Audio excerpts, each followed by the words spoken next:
I'm also double checking if Earl and Jake are here. I guess while we wait on that though, I'm gonna look at the comments real quick. Shout out to Lakersland for joining in, saying let's go. The young core looks promising despite the 0-2. That is something we'll definitely talk about. I'm really curious, Alan, as to what you think about that as well. We have a lot of younger players in our squad, and they've mostly been looking promising. Yes, indeed. Our young core is looking good. Our stars are doing well. And yeah, like I said, we'll definitely go into that. We'll talk about and recap the first two preseason games versus the Timberwolves and Phoenix Suns. And then later we'll go into a preview of the Milwaukee Bucks team. And then also we'll go into at least a tier list of our current roster and we'll rank them from S all the way down to D based on their performances so far in the preseason. And as well, like I said, if you have any questions, hot takes, or opinions, feel free to drop them down below in the chat, whether it be X, YouTube, or Twitter, or of course playback, and we'll do our best to get through them during the podcast. So, yeah, I'll do for Earl to get connected for this one. Let's talk about our other topic. Like I said, recapping the first two preseason games versus the Timberwolves and Suns. Of course, the Lakers did lose both games, but it was a fighting effort for both of those games, and they were he's competitive, as you can see, without in the first game without LeBron and AD, and then in the second game we did have our not gonna say our full roster, but our roster that was healthy enough to play versus the Phoenix Suns. And like I said, in that first half we eventually did lead as well. I believe it was like 67-59 and at least in halftime for that first second game versus the Suns. So at least for you, Alex, and as Earl's getting connected, how do you feel about those first two preseason games? All right, we finally see Earl. Yay for us for those on the video call. I'll get into my thoughts soon. I just want to check in with Earl. We doing good over here? I'll let you talk first since you just joined the cast. Yeah, I'm doing good. Excited for today. I feel like the internet waves didn't want me to get on because got some Darvin Ham revisiting to do today as we play the Bucks. We'll talk about later. But yeah, it's been a fun week. Excited to talk basketball with you guys and break down these first two games. And shout out to Lakers Land in the chat, of course. Always appreciate you coming and showing love.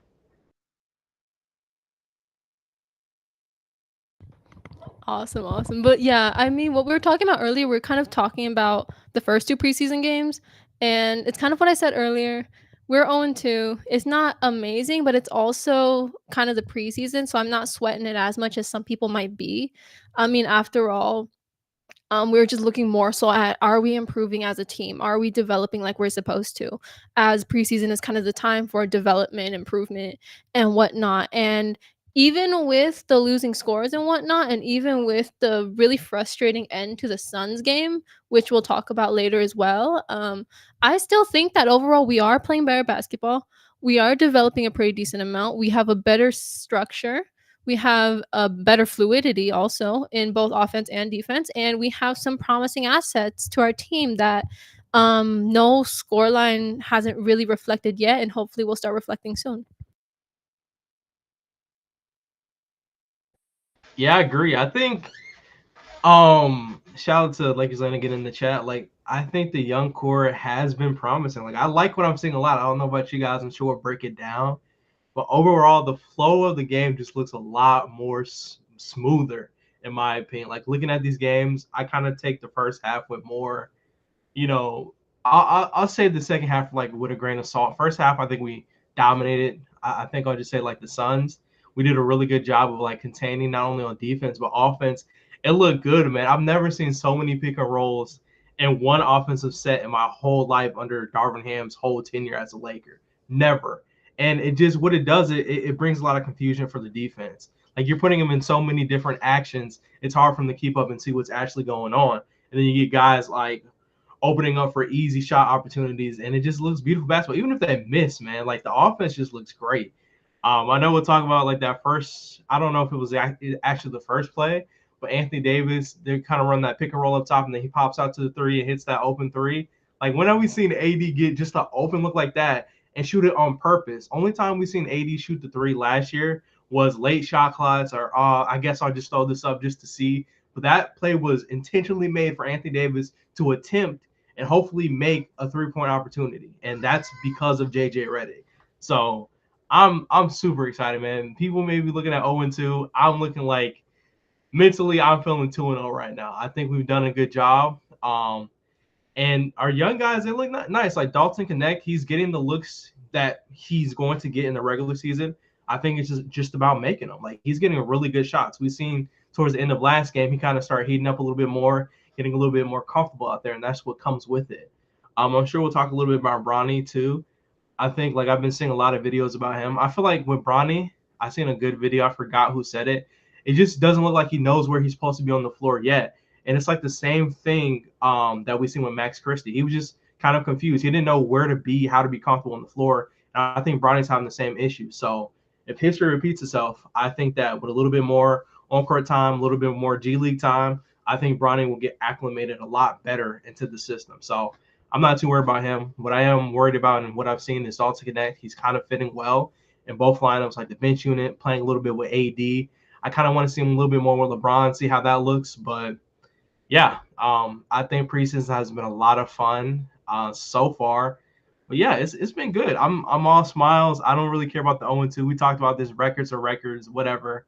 I'm looking at how the game is being played, and it looks like beautiful basketball. You got guys minding defense. Like I've seen D'Lo playing defense at times. I've seen Reeves locking in on the defensive end too. It just looks really good. So hopefully this is a trend in the right direction for us. I know it's just preseason, but I really like what I've seen. And last thing I'll say, I know I've been yapping a lot, but we have some fun content. Rui Hachimura, 8 rebounds at half. We take it. And he didn't play in the second half. So 8 rebounds. So you mean to tell me he can be a double-double guy like we talked about. He's a guy who can grab rebounds. And that's solely on just putting him in the right spots and putting in his head, hey, you got to crash the glass. You can crash the glass. And just like that, he's already making an impact. And we talked about Rui has to be more than a scorer to be useful in different lineups. And him being a rebounder, a plus rebounder is huge. So shout out to JJ. Shout out to Rui for that. But I'm excited. We got a lot to talk about today. Yeah, for me, one person I want to mention is Austin Reeves. Like these past 2 games, I've been loving Austin Reeves, and he was a big person that I was looking at for these matchups to see if he's going to be adjusting to JJ Redick's system, and to see if he can go back to his, not say his old form, but his form of which he's creating his own shot, he's beating players off the dribble, and sometimes he'll be a spot shooter, but majority of the time he's a creator on offense, and that's what I'm seeing, and that's just a great thing to see. And looking at both him and Rui. Of course, Rui had a slow start in that first preseason game versus the Timberwolves, but in that second game, man, Rui was going off in that one, and Austin Reeves has been on a roll. So it's really great to see that without our starters, or of course in the second we did have our starters, but in that time, both guys and both role players are stepping up, and I think that that's very important in the preseason. Like I said, there is a trope that preseason is a preseason, and we can't take it fully to heart, but those small things matter, and eventually those small things that we see on the court in those preseason games are going to flow and appear during the regular season games. So like I said, it's just a great thing to see so far, and I'm just loving the offense. As Lakerland said, like we haven't seen this much of ball movement since Phil Jackson, and like I said, I feel like another person would be like Mike D'Antoni, maybe like Frank Vogel or some ball movement, but majority of the time I feel like it was the offense was created, or he's tenured towards LeBron and AD creating the offense and being one of the main focal points. Of course, LeBron and AD are the focal point, excuse me, for this current offense. But it's about the team overall, and getting them to the right spots and allowing them to, of course, create their own shot, but as well allow others to get open space and an open opportunity. So I'm really excited to see that. And so far from these preseason games, I am happy. There's a section that, of course, we'll go deep into where I'm not happy defensively, but offensively, an easy 8.5 out of 10, in my opinion. 8.5 out of 10. I think that's my rating. I think that's pretty good offensively. I think I think those few points are kind of docked just because it's like kind of newer tactics, and like especially in the first game, it was kind of obvious that things were sloppy and that people were still getting used to the JJ Redick tactics. I do think that it's gonna be really interesting to see how it evolves because like in the 2 preseason games, that's like their first couple of times trying out JJ Redick's offensive tactics in like a live game setting, and it's like night and day from what we saw from Darvin Ham and from some of the other coaches that were a lot more stagnant in what they were doing. I think that in general, and we can talk about this even further. I think JJ Redick in general probably has like really high potential of being one of the best like pure like tacticians in the league. Like I think in terms of just being purely a tactician, he has so much potential to be like near the top of that. I just think that it's a matter of adjusting to everything else that comes with the head coaching, it comes with the live game experience, it comes with the rotations and like decision making and just controlling the locker room and et cetera, et cetera. So I think as a tactician, I think JJ Redick is already showing really, really high quality signs. It's just a matter of how everything else kind of comes up, and I do believe that it will come up in time with him. Yeah, for me, I definitely rate the offense in the highs. I would go probably like 8.5-ish all the way up to maybe 9. Just because like you said, Austin Reeves, he's been aggressive in this offensive set. Yes, he hasn't been the most efficient, but at this point it's preseason. The point of preseason is to get warmed up. I mean, we seen first game Kevin Durant couldn't shoot anything versus us. Next game, I mean, he started the game off, I think, like 6 for 6. So it's definitely night and day with preseason. It's just about guys getting a rep and getting back into like basketball shape. I think that's just what Reeves is doing. So I'm really okay with if Reeves can go get me 17 and he only hit like 3 shots, he's getting to the line, being aggressive. I live with that. Just imagine the same shots he's taking, he's making. That's a 25 plus point game if he plays efficiently. So for me, I think Reeves, I agree with Al. I think he's been playing great basketball. I'm excited to see how he evolves in the JJ Redick system. And I don't know if you guys noticed it too, but AD is quite literally the hub. Like you've seen a couple plays where AD is playing like mid post. Like some people mentioned like the Sabonis role. He had that one play where he kind of just I think it was like off ball screen, D'Lo cut back door, and he just pocket passes it right through. Like that's a clean play. I think he had another one, including like LeBron James or something like that. But him kind of being the hub on the offensive end, it works well. I think he even had a little play with Dalton Connect as well. Got him an open midi, and Dalton Connect got one back. So I think Anthony Davis being the primary focal point on offense when he's on the floor, it looks good. And Bron, he looks like he's adapting well. We see some Bron on ball. We see Bron kind of touch the ball, pass it back, another off ball screen, Bron cutting, getting easy baskets.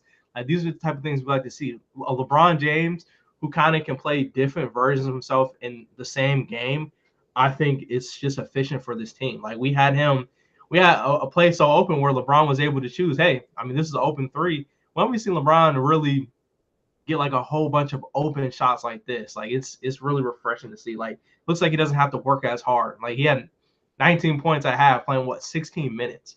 Like imagine a full game LeBron James throughout the season with this JJ Redick system. So I think it's just up to God. Like at this point now, it's just up to guys hitting shots. Like it seems like pretty much everything on offense is going to be intentional. So guys just have to make plays and finish it. It's not going to be up to coaching anymore being the main problem. Like, oh, we can't get guys open. No, it's going to be, hey, you got to finish the play. And for JJ Redick, I know we talked about this last week. Like, it's crazy we're praising the little things, but it was so bad under Ham that this is like caviar to us. Like just small, simple plays being ran over and over, reversing the actions, just seeing that happen, what teams already do. We didn't have that luxury for the last 2.5-ish years. Like that's not what we had. So I'm excited, man. I do think defense can use some work. There are a couple people on defense. Jackson Hayes has to improve a little bit. I just remember that Timberwolves game. I just watched him let Rob Dillingham, a rookie, do the same play over and over again. That little pick and roll action, throw up the floor. He did like 4 times. And Jackson Hayes just didn't click in his head like, hey, maybe I should cut off the gap first and try to contest it like he was doing in that little block challenge. I think Alex made a joke about that, how he was going to do that, but he wasn't going to do it in game, which was 100% real. I don't know what happened. I don't know. But, yeah, I definitely think there's parts of our defense that need to improve, but I think it would get better over time. And it kind of does highlight, hey, we have a huge center problem. I think that's definitely one thing that concerns me a lot going into the season. Because right now it's literally just Jackson Hayes. Like, if we think about it, that's what we got. Seeing a little bit of Colin Castleton, I mean, we all have our opinions on him. I just don't see him being a starting or even a backup level center right now at his skill level, unfortunately. And that's no knock to the guy. I'm sure I use my line, I'm sure he's a great person, great guy. But right now, as far as what we need to compete in the playoffs and play winning basketball, I don't think he fits that right now. And Koloko, we still have no information on him. It's literally like a ghost scenario. I guess the NBA just like, oh, we'll put that on the back burner. We're not really worried about that right now. But I haven't heard any updates. I don't know about you guys, but that's somebody I would like to see a little bit in action. Maybe next to AD, because we did see JJ try that Jackson Hayes / AD lineup a little bit. So, yeah, a little bit of concerns on the defensive end, but I agree with you guys. Offense looked great. JJ, in my eyes, he's 2-0 in my eyes as far as just bringing back Lakers basketball. I think since you brought up Jackson Hayes, and since we are going to talk about the defensive systems too, I kind of want to bring up this one tweet that I saw multiple Lakers reporters saying where JJ Redick kind of talks about how he likes the idea of using AD at the 4. And part of it is because of the defensive assignments where he can switch him onto certain perimeter players and whatnot. And I think it just highlights both what you just said now, Earl, and also kind of talks us about like some of the next things we're about to talk about is how our defense is still slightly limited because we have almost no depth and nothing trustworthy besides AD to play like that interior defense. I think that the fact that the center problem has probably been one of our most potent problems for multiple years throughout Lakers like recent history, like last 2 to 3 seasons at minimum, and it's still not being addressed very well. I think it's extremely concerning. I think Christian Koloko, I think he has like good like profile traits, but unfortunately like his medical history did make it kind of a gamble where we signed him before he even got medically cleared. For those that don't know, I believe he suffered from some, was it blood clotting situation? Or something related to like blood clots. So obviously that's really hard to come back from. And to have him signed before he was like medically cleared to even play, I think it was pretty concerning that we did that, and we're seeing pretty much why at this point. Christian Koloko is having less and less and less of an opportunity to show what he can do for the team, and he's having less and less and less of an opportunity to just play in general, which is probably what he wants to do. I mean, he's still like a pretty young player who got his career cut short because of some health situations. Of course, he wants to play it. Of course, he wants to impact and whatnot. It's just unfortunate that I don't think the Lakers front office was extremely proactive in terms of what they're doing with the roster or in terms of just addressing certain problems we have. And even though we do see major improvement under JJ Redick, which I predicted, it doesn't cover all the problems, and we don't know if the little bit of attentiveness, like the lacking of attentiveness towards the center position, is going to cost us or not. Yeah, I think when it comes to Koloko, I seen like a couple Lakers skits via like their real or the social media team that they're posting, and Koloko's wearing like workout gear, so I think he's probably practicing or working out, but he's probably not NBA game ship ready. So that's why you see like a Colin Castleton and you see like a Kyler Kelly play ahead of him, and those two guys are pretty bad. Kyler Kelly, whew, that man was not good in that preseason game. So it's just like Colin Castleton's doing fine, not great, but like he's doing what he did last season. So it's just, like I said, it is concerning. Like even in that first Timberwolves game, like I think it was like Rui Hachimura played center, and he was like guarding out. I don't know who's the center at the time, but it was like maybe like Rudy Gobert maybe at the time, or like I don't know, like Naz Reid. Like the Lakers went small in that lamb. I think they almost went like 4 guards. So it's just like when it comes to that small ball lineup, it's just not looking good. Yeah, I agree with you. And I think that's kind of like the biggest thing for us. We needed to make certain moves in the offseason. And those might be the things that hurt us the most going into the start of the NBA season. For me, I think JJ Redick is doing a good job of implementing what we have now on paper. It looks good. But like a couple of changes could make this team great. I think that might be our biggest downfall, not going after at least a mid-level center. We don't have that. Christian Wood, I'm not sure how long he'll be out, but people got to remember he has to ramp back up. Then he has to get back to 5-on-5s. Then he has to get back into NBA game ready shape. Like it's a lot of steps with Christian Wood, and then it's going to take him a couple games to even get back into rhythm. So that's a big thing as far as like our help coming. I know we got Vando as well. We really don't have any clear update with Vando either. I feel like for the most part, I know they said a couple weeks, I'm pretty sure. But at the same time, like he has to ramp up, he has to get comfortable 5-on-5s, all that stuff has to happen all over again. So for me, I think the Lakers probably should have tried to make at least one move for a big. Ideally, I know we want to kind of touch on that issue in the draft, but we did get blessed with Dalton Connect. I still feel like that was the greatest decision we could have made at that spot. But it's just a lot of I feel like our center depth is just low. Christian Coloco, he's just a complete mystery. Like he straight up question mark. I don't know his floor. I don't know his ceiling. I haven't seen him play basketball in a couple years, so we just don't know. And maybe Allen is right. I'm gonna just be optimistic and say he is, and maybe he's just kind of ramping up to get into basketball shape before they put him out there.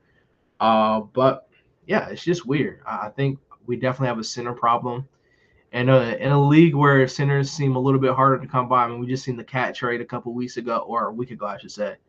Yeah, it's just hard to kind of figure out what our next iteration should be as far as adding one to the team. I think the biggest thing is what's it going to cost us? I seen that craziness that they're talking about. Walker Kessler is going for 2 first-round picks, which is absolutely insane. I'm sorry. I don't know who's playing that Jazz premium, whoever does, to each their own, but 2 first-round picks is absolutely insane, and that's just what the market is right now.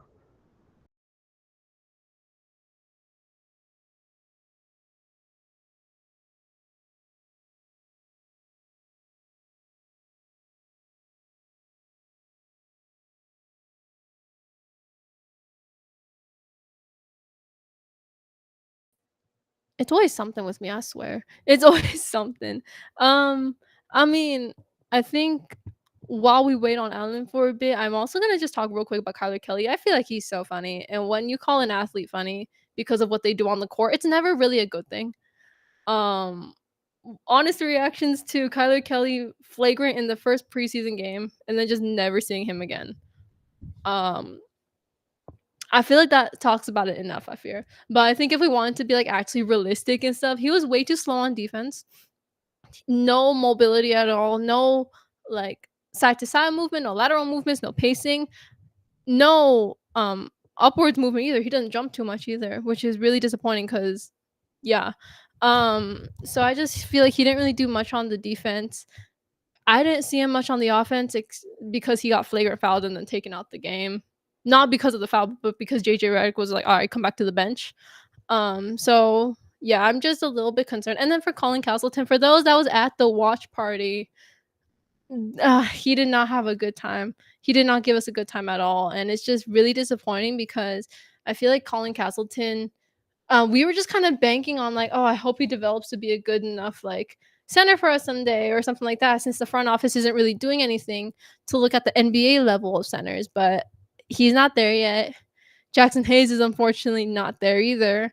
So it's just kind of concerning that like our like only viable option as of now is AD, and even then AD and like people around AD want him to be moved around a bit more, and he just can't. Oh, also like another thing as well is like when it comes to that center position, I feel like I said, well, I'm not like a full like tactician or at least knowing of like NBA plays, etc. Compared to other people, shout out to Sean Davis and many other amazing basketball analysts that, like I said, you should check them out. But like when it comes to that center position and how the bigs are meant to play under JJ Redick, Anthony Davis has like a wide variety. But when it comes to Jackson Hayes, Kyler Kelly, and Colin Castleton, there isn't a variety. I feel like their job is to be athletic, be good in the defensive end, and sort of be a paint presence. Such like when it comes to Jackson Hayes, be like a lob threat. I know Kyler Clay shot like a 3-pointer. He kind of extended his range. That he shot terribly. He missed. But besides that, their role isn't impactful too much on the court. You could say under JJ Redick's game plan. So like I feel like that's even worse for this Lakers team, in that your center isn't impactful majority of the game. I feel like when the Lakers had to extend the lead, or at least compete back into the game, it was mostly their forwards, their guards. It was Dalton Connect, it was Max Christie, it was Gabe Vincent in a sense. Brian James didn't score too much or play an impactful role.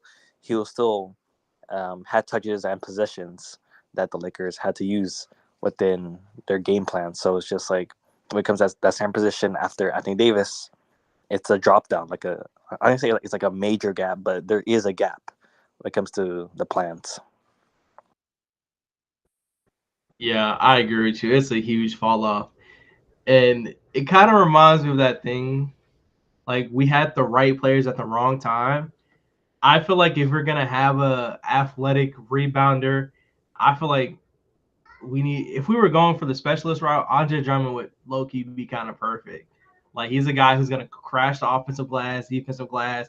He can actually finish dunks. He can finish in the inside somewhat consistently. Shout out to Jackson Hayes for that.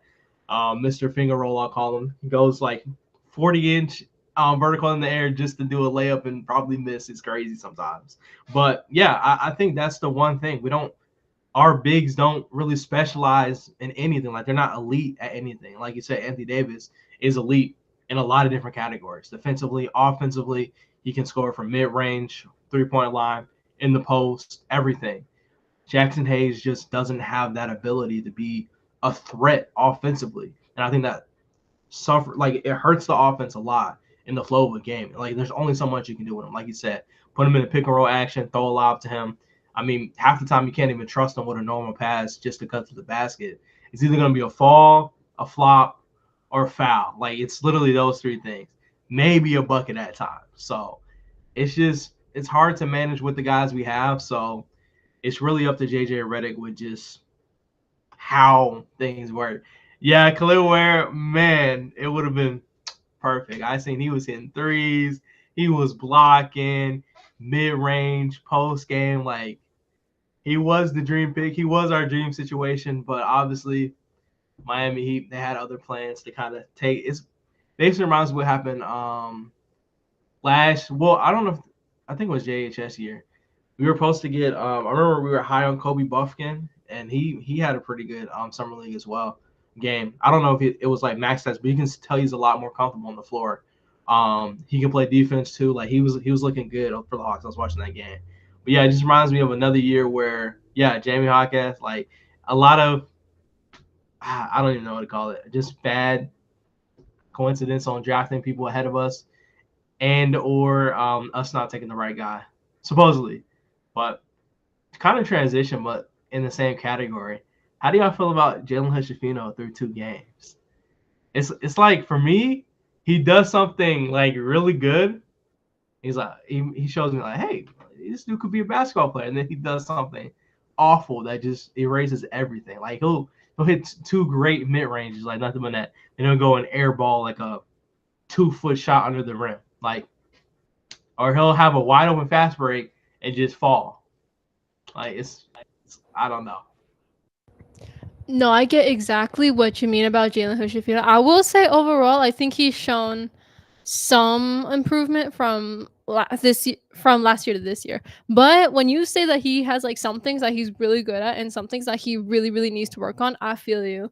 Because watching these summer league games, he like could potentially have the passing ability, that pass first mindset of Tyrese Halliburton with the shot selection of Tim Hardaway Jr.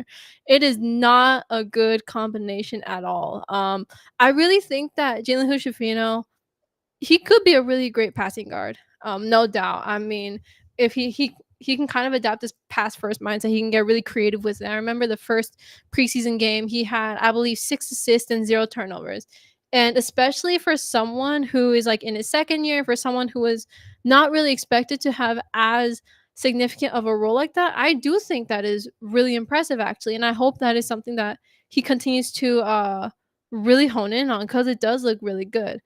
Um that being said, I think that his shot selections do get pretty poor sometimes. I feel like when it comes to like his layups for some reason, I feel like that's what he struggles with quite a bit. Also, I think mid-range shooting is usually not that bad. And I remember it's been like that since his first year and even into college as well, where his mid-range was pretty nice. But then when it comes to like three-point shooting and when it comes to like really close-up shots, it is a struggle. And I just feel like the general shot selection for him is just not fully there yet. And I think that's another thing that needs to be worked on within his position too, is being able to like create the best opportunities for himself and others. And because he's going to play point guard, he has to kind of have this decision making mindset when he's on the offense. He has to make these good opportunities for himself and for others. And considering how often he gets into those struggle spots where he's just not the most efficient when scoring, I like wonder if that's something he needs to work on as a point guard, is just being able to make opportunities in general.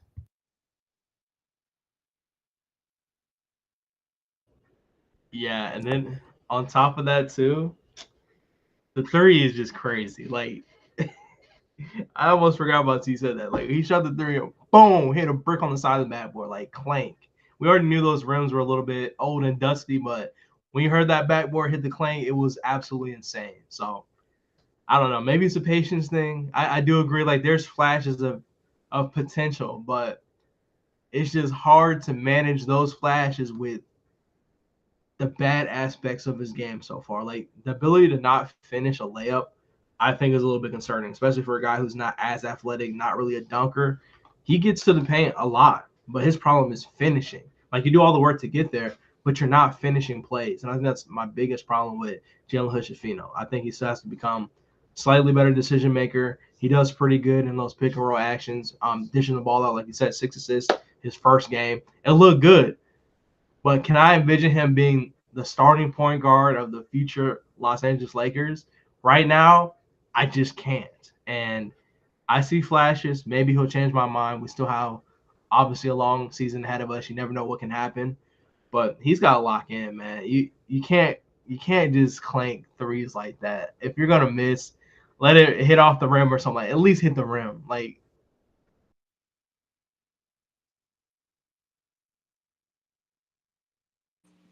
Yeah, when it comes to JHS, these three things are impressing me. Number one is confidence.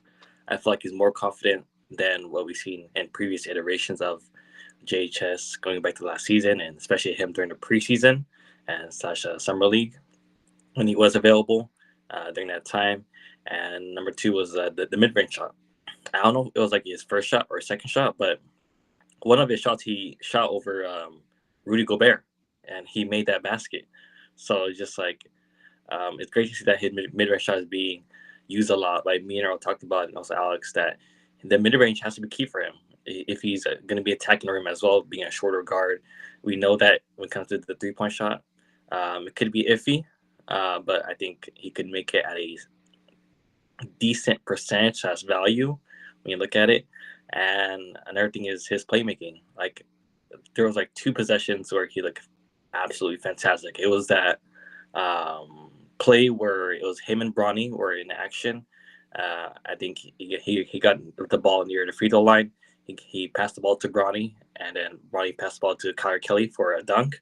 And then there was another play where JHS had the ball, and he passed like a quick bounce pass to Dalton Knecht, and Dalton Knecht postered another player on the opposition team. I think it was against Minnesota. So, like I said, JHS is doing a fantastic job of doing what he knows and doing what he's best at, and that's what I'm wanting to see, and that's what I'm asking for. Certainly, he could do better. I still think it's an open competition for that third point guard spot between him, Bronny, and of course Jordan Goodwin, who we haven't seen yet. But I just think he's in the lead as of right now.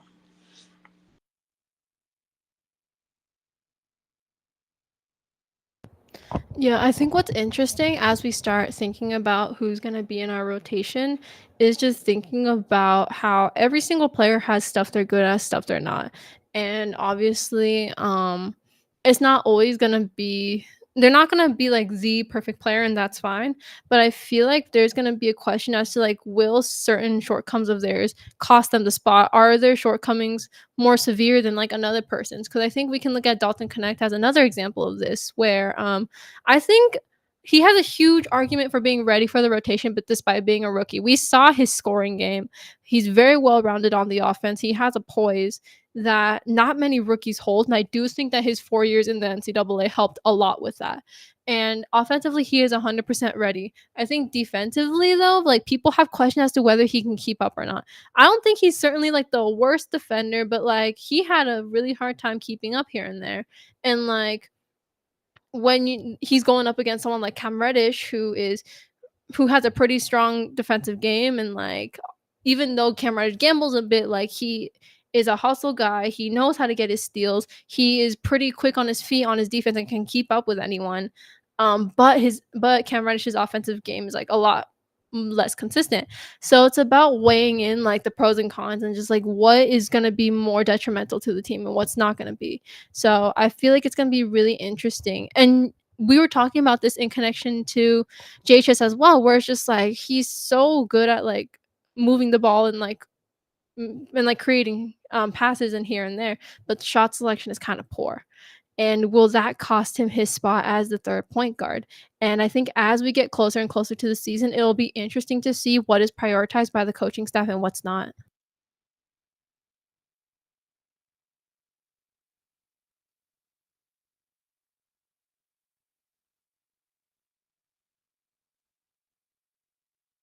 Yeah, I agree. I think it's all about like timetables too. I think JJ Redick probably has timetables in mind for Bronny, Dalton Connect, and a lot of that's probably gonna be based on in-game performances. Like if Dalton Connect, he's able to kind of handle the pressure, play through, maybe struggles, maybe he gets kind of an increased role. If he has early success, who knows how his minutes can look. I think it all depends on Dalton and what he puts in is what JJ Redick is gonna put out there for as far as like our rotation. So I definitely agree with you. I think Dalton has that maturity level that we need as far as any like basically any rookie couldn't just come here and just start playing for us. I think Dalton Connect, like you said, he has the college experience. He's more poised than some of the other rookies in his class. So I think he'll be kind of a quick learner under this JJ Redick system. And like we said, he's getting good shots. A lot of it's just they're not falling yet. So I think if you can boost up a little bit more of that consistency, and I agree, defense, he looks I won't say lost, but he looks like he's a little step behind. And I think that's something that definitely can be fixed. Just learning that system. I can kind of put it on. Maybe he's just learning a new NBA offensive system and defensive system, so it's going to take time for him to learn. So yeah, I agree with you. I think Dalton Connect definitely is taking the right steps to becoming a rotational player. Like I think our if you guys didn't check it out, our what's it called, players starting list, tier list. We did the I think it was last week or the week before that. I'm pretty sure it was last week. He was kind of in the rotational piece, maybe. So we'll see what happens. I'm excited to see how his rookie season goes. Still high on him. Still think he has a good chance to get rookie of the year. Especially with our depth showing me we don't have a lot of it.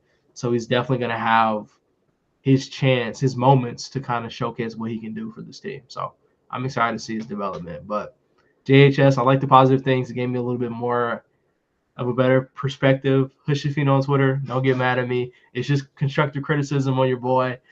Trust me, I want to see him do good. I mean, we put a lot of faith into him in that draft pick because there were a lot of guys around him that have already shown they have tremendous value in the league moving forward. So I think he just has a little bit of catching up to do, which is okay. Not everybody moves at the same pace.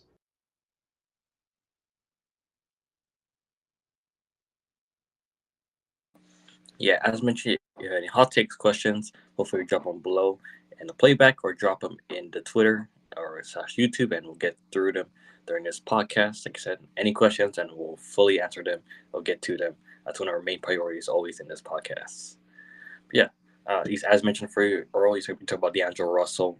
What are you guys thoughts on D'Angelo Russell? Like, is he performing at a level in which you are excited about? Is he being mid, or is he underwhelming?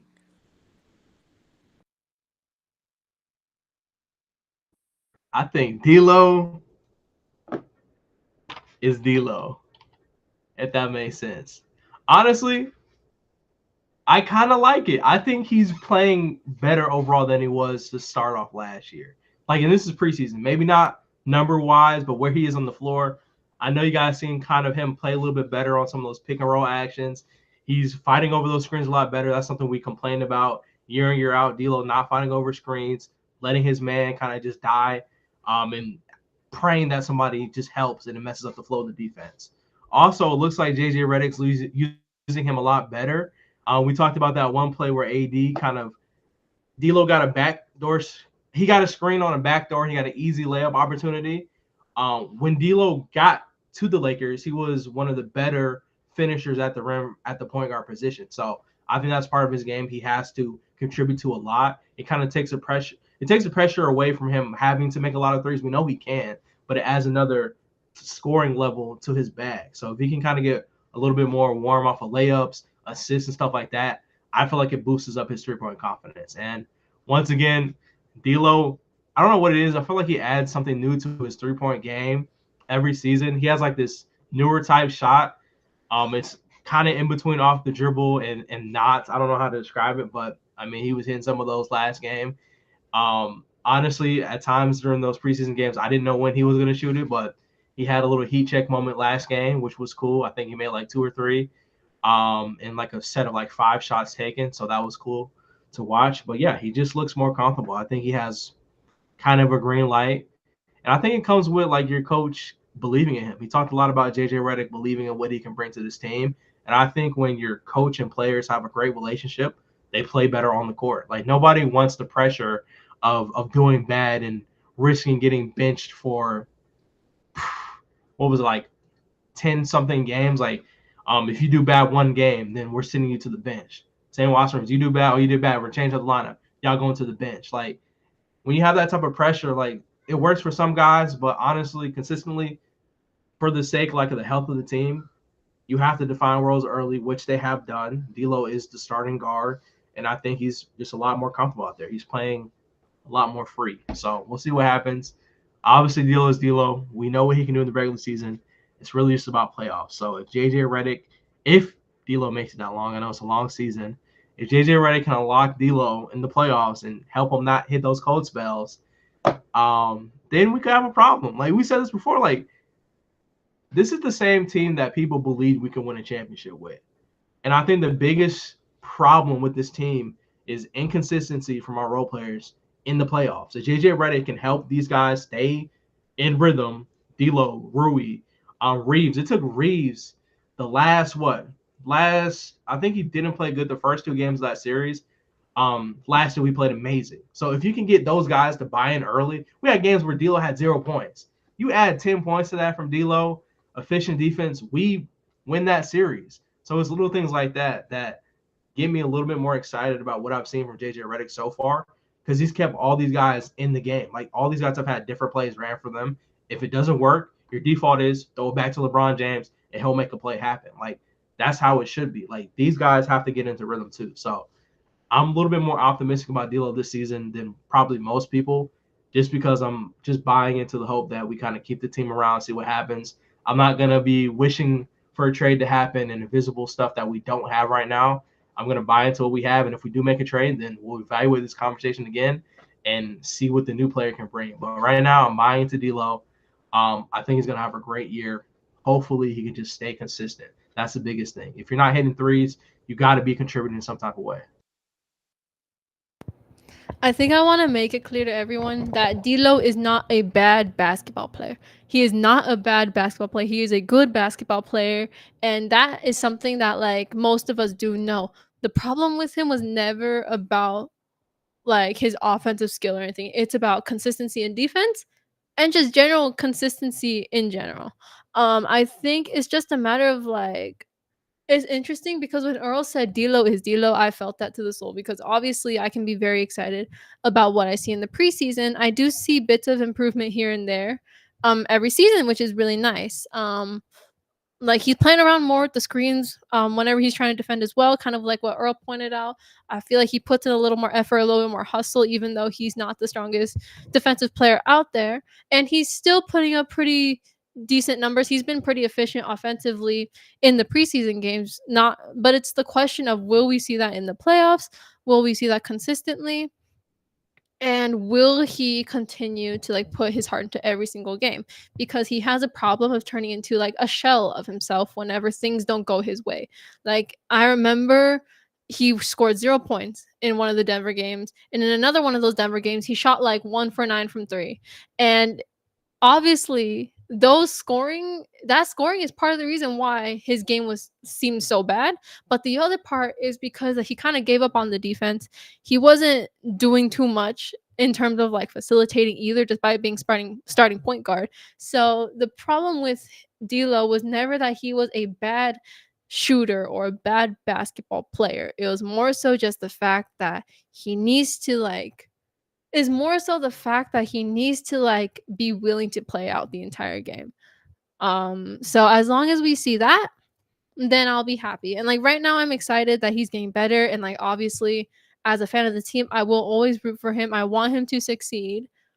But I also know that his issues is more so about just like how much he puts into the game and less so about certain skills. Although it's not a complete zero there either. Yeah, I agree with you. I think the thing about D'Lo, you're right. Like he gets into his head a lot, and then his coping mechanism is media. I feel like media attention gets to him a lot, whether it's like a bad interview or going online and kind of baiting the fans into believing something that doesn't really happen and gives him a bad rep. But I seen this joke about D'Lo about how he literally is the prototypical guard. He's the prototypical Lakers guard because he kind of feeds into the hate. Like he's not a guy that he's basically a guy who embraces the hate. He laughs with it, obviously, but he's aware of it and it doesn't like affect him at times. And I seen a joke about that, about how D'Lo, he's like that one quote about how he's like, "Oh, Lakers Nation loves me." Like he sees what Lakers Nation says, so he knows, he's aware of like what they feel. So I think D'Lo, he just has to lock in. I think the best way to get Lakers faithful on your side is to play good, perform in big moments. We don't care about a game in mid December or something like that. We care about the games all the way up in the playoffs. That's what we care about. We care about D'Lo dropping 35 plus in the playoffs, not on a regular season game. Obviously, in the moment we will. Everybody's gonna hype you up, but they'll tear you down just as fast if you don't show up in the playoffs. There's no way we cannot advance past the first round this year, minimum. Like I know we're obviously not talking about that now, but there's no way we can't get at least past the first round. Like I think at this point, the floor should be second round. Like that's the floor. Like we can't keep it, and we shouldn't be in the play-in either. I know that's a little bit of a harder one. Obviously, the West is it's tough. The West is no joke. I mean, we got the Grizzlies back. Every team in the West is pretty much good, except for Portland and the Jazz. And watch me say that now, and they'll probably both get one game on us for sure, because I said it. That's what happened last year. I underestimated the Jazz. They cooked a game or two, I think. So yeah, I think D'Lo has to lock in, man. We know D'Lo has always been a regular season guy. We need that Brooklyn's playoff D'Lo. That's the D'Lo we need to show up for games. Like you have to realize the stakes are high, man. Like this is it. As far as like LeBron James, Anthony Davis era, like this is probably it. We're at the end, the closing remarks. And last thing we want to do is waste this last year, which Rob Pelinka pretty much already kind of low-key threw in the towel by not making any moves when LeBron James offered to take like a pretty little chunk off his check to sign certain guys, which he couldn't get done. So the pressure's on. I think that's for D'Angelo. I think that's for guys like Anthony Davis. This is the best teammate this is the best teammate you ever played with in your career. And he's pretty much out the door in the next year or two, in my eyes. Year or two, maybe 3 years max. So you got to optimize this time, because up next, you're the guy. Like you're going to have to figure it out, and you're our guy. So I don't know. I think D'Angelo Russell definitely has a lot to prove to Lakers fans. Feels like that's been the narrative since he came back to the Lakers, but that's just a story he writes for himself due to his playoff inefficiencies.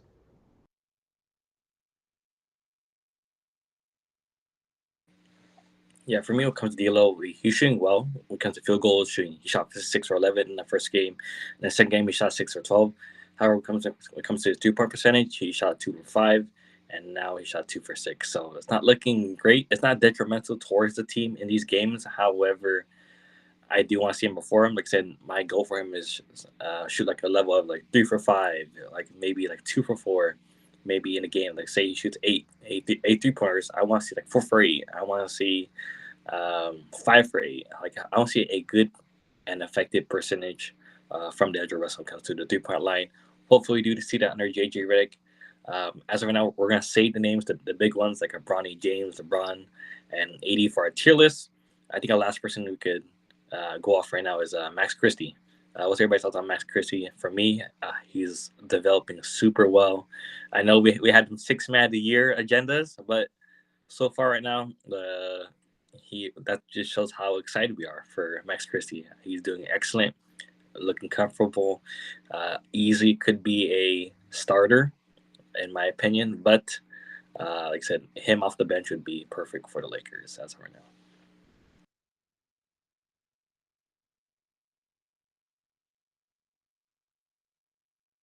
I kind of want to let Earl start because I know just how much of a Max Christie fan he is. I know how much of a truther I'm a truther too, but like, look at his profile picture. If you're not on the playback, join the playback. But if you are on the playback, look at Earl's profile picture. I'm gonna let him talk first so he can let his agenda out. First of all, Max Christie, thank you for that intro, Alex. I appreciate it. Max Christie is my guy.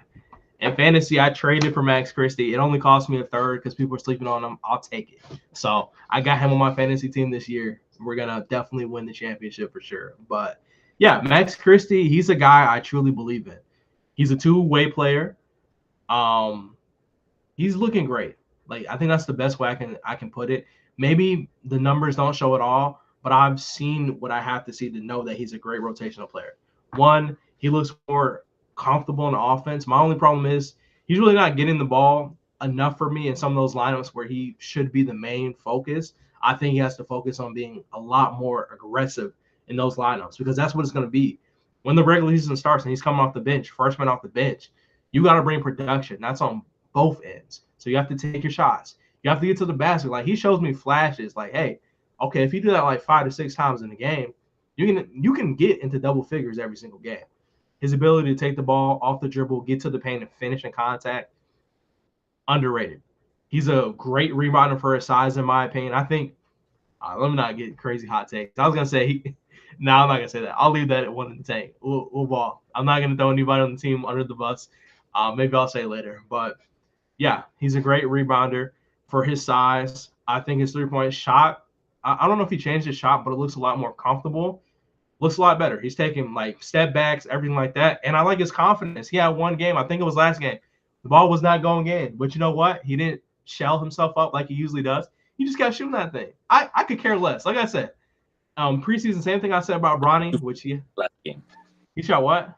2 for 8 from 3. Okay, yeah. See, you know what? I'll take it. I said the same thing about Bronny in the preseason. I'd rather you go 1 for 9, which was crazy because he kind of did that the next game or something crazy. Then you not take open shots. Like take the open shot. That's the only way you're gonna learn.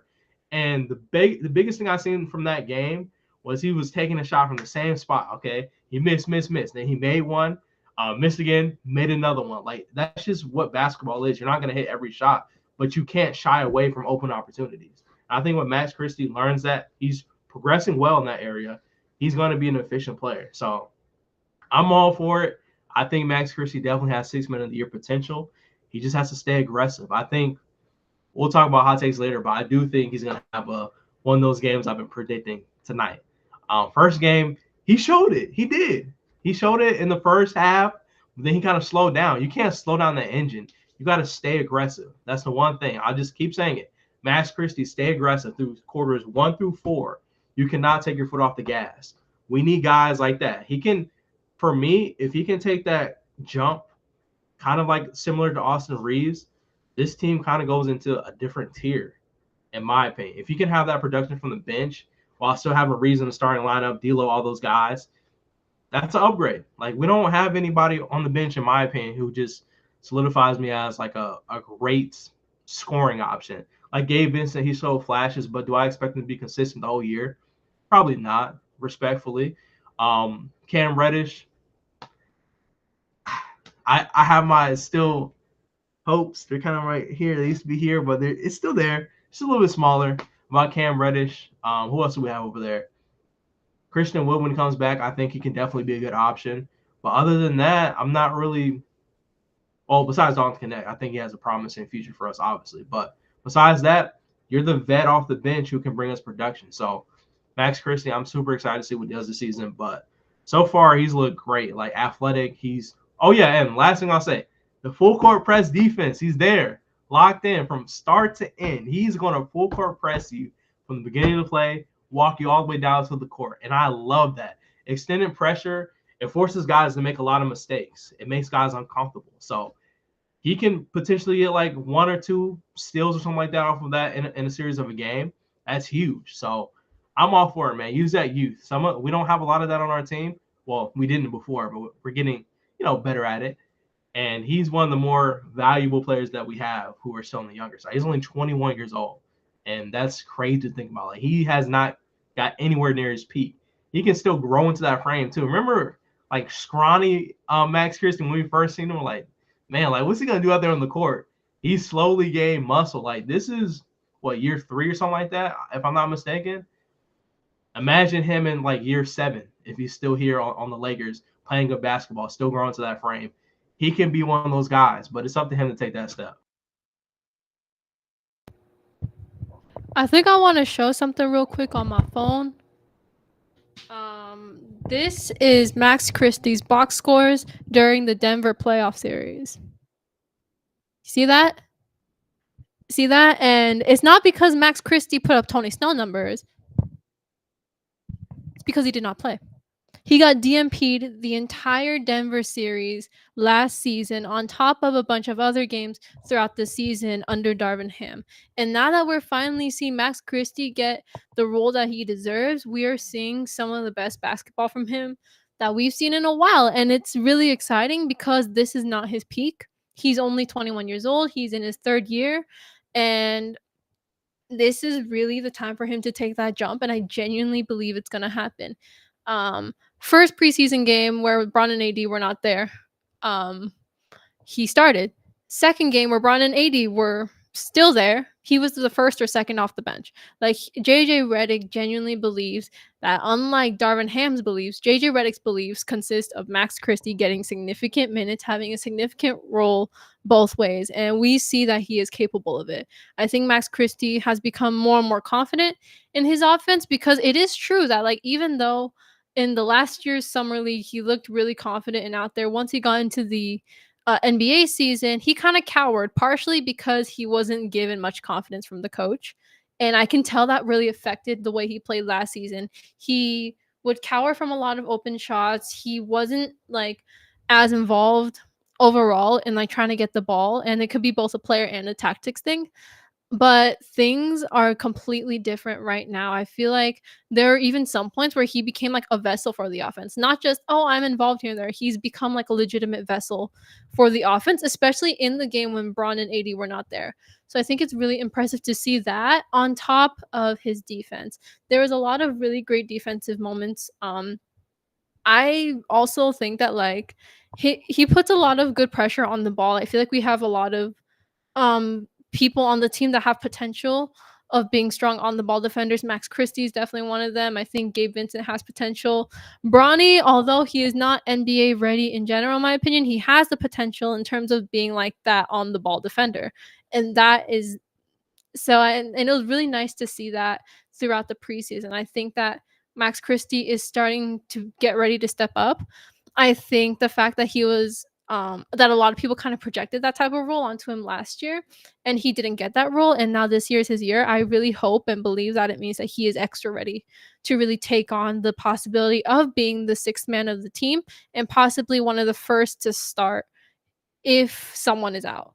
So I'm really excited about him. I'm really looking forward to the agendas that we spread to the Max Christie propaganda that y'all are about to hear from us. But there's reason, and that's because we genuinely do believe in him, and I'm thankful that we have a coaching staff that also does now. Of course, I'll say these last things on Max before going to a tier list. Be of course tier maker. Matt Christie, he's playing a lot of minutes, and it's great to see. Like I said, he isn't highly efficient right now, but it's great to see that he's adjusting and adapting and very much ready for that role. Like I'm super excited to see him be our sixth man, be a guy who we could plug into our starting lineup if needed be, and as shown by the videos, he's part of that James gang. He's shooting the ball with Bronny and LeBron every practice, and he's getting a workout, and he's making sure he's getting NBA ready. So super excited about that. Before we go to our tier maker, which I'll be setting up in a bit, of course, shout out to Danny Green, Lakers legend. Shout out to him, of course, NBA champion with the Lakers, and of course also the Toronto Raptors. He has called it a career. He is retiring. Shout out to him, an incredible shooter, you could say, and 3-point scorer, and a guy who was a good locker room guy overall. Also, I forgot to say, he's the NBA champion, I believe, with also the San Antonio Spurs. I totally forgot about that. He's a 3-time NBA champion overall. So, yeah, shout out to him. Incredible career for both Earl and Alex. Well, I'm saying the tier maker. What is your thoughts about Danny Green? Danny Green and his career, and also his tenure with the Lakers. Yeah, shout out to Danny Green, man. We had some fun times. Shout out to the OG 2020 squad. It's crazy that we're calling it OG nowadays. Feels like 30 years ago, but yeah, he was a great player. Like you said, a good locker room guy, and he just fit the system. So he had a great career. Not a lot of people can say they won 3 championships too, and for 3 very distinctive teams, like the Spurs, or I should say, not teams, but organizations. So the Spurs, the Raptors being a part of their first and only championship is huge. Comes back to the Lakers, helps us win as well.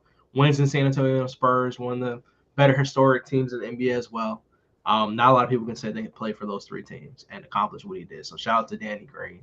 And hopefully he has a fun post career. I'm thinking maybe he joins a commentating team. I have a strange suspicion, but we shall see. Time will tell. That 2020 team was so special. Some of the defensive plays we got off of Danny Green and Avery Bradley and KCP and Rondo all coming together, that was special.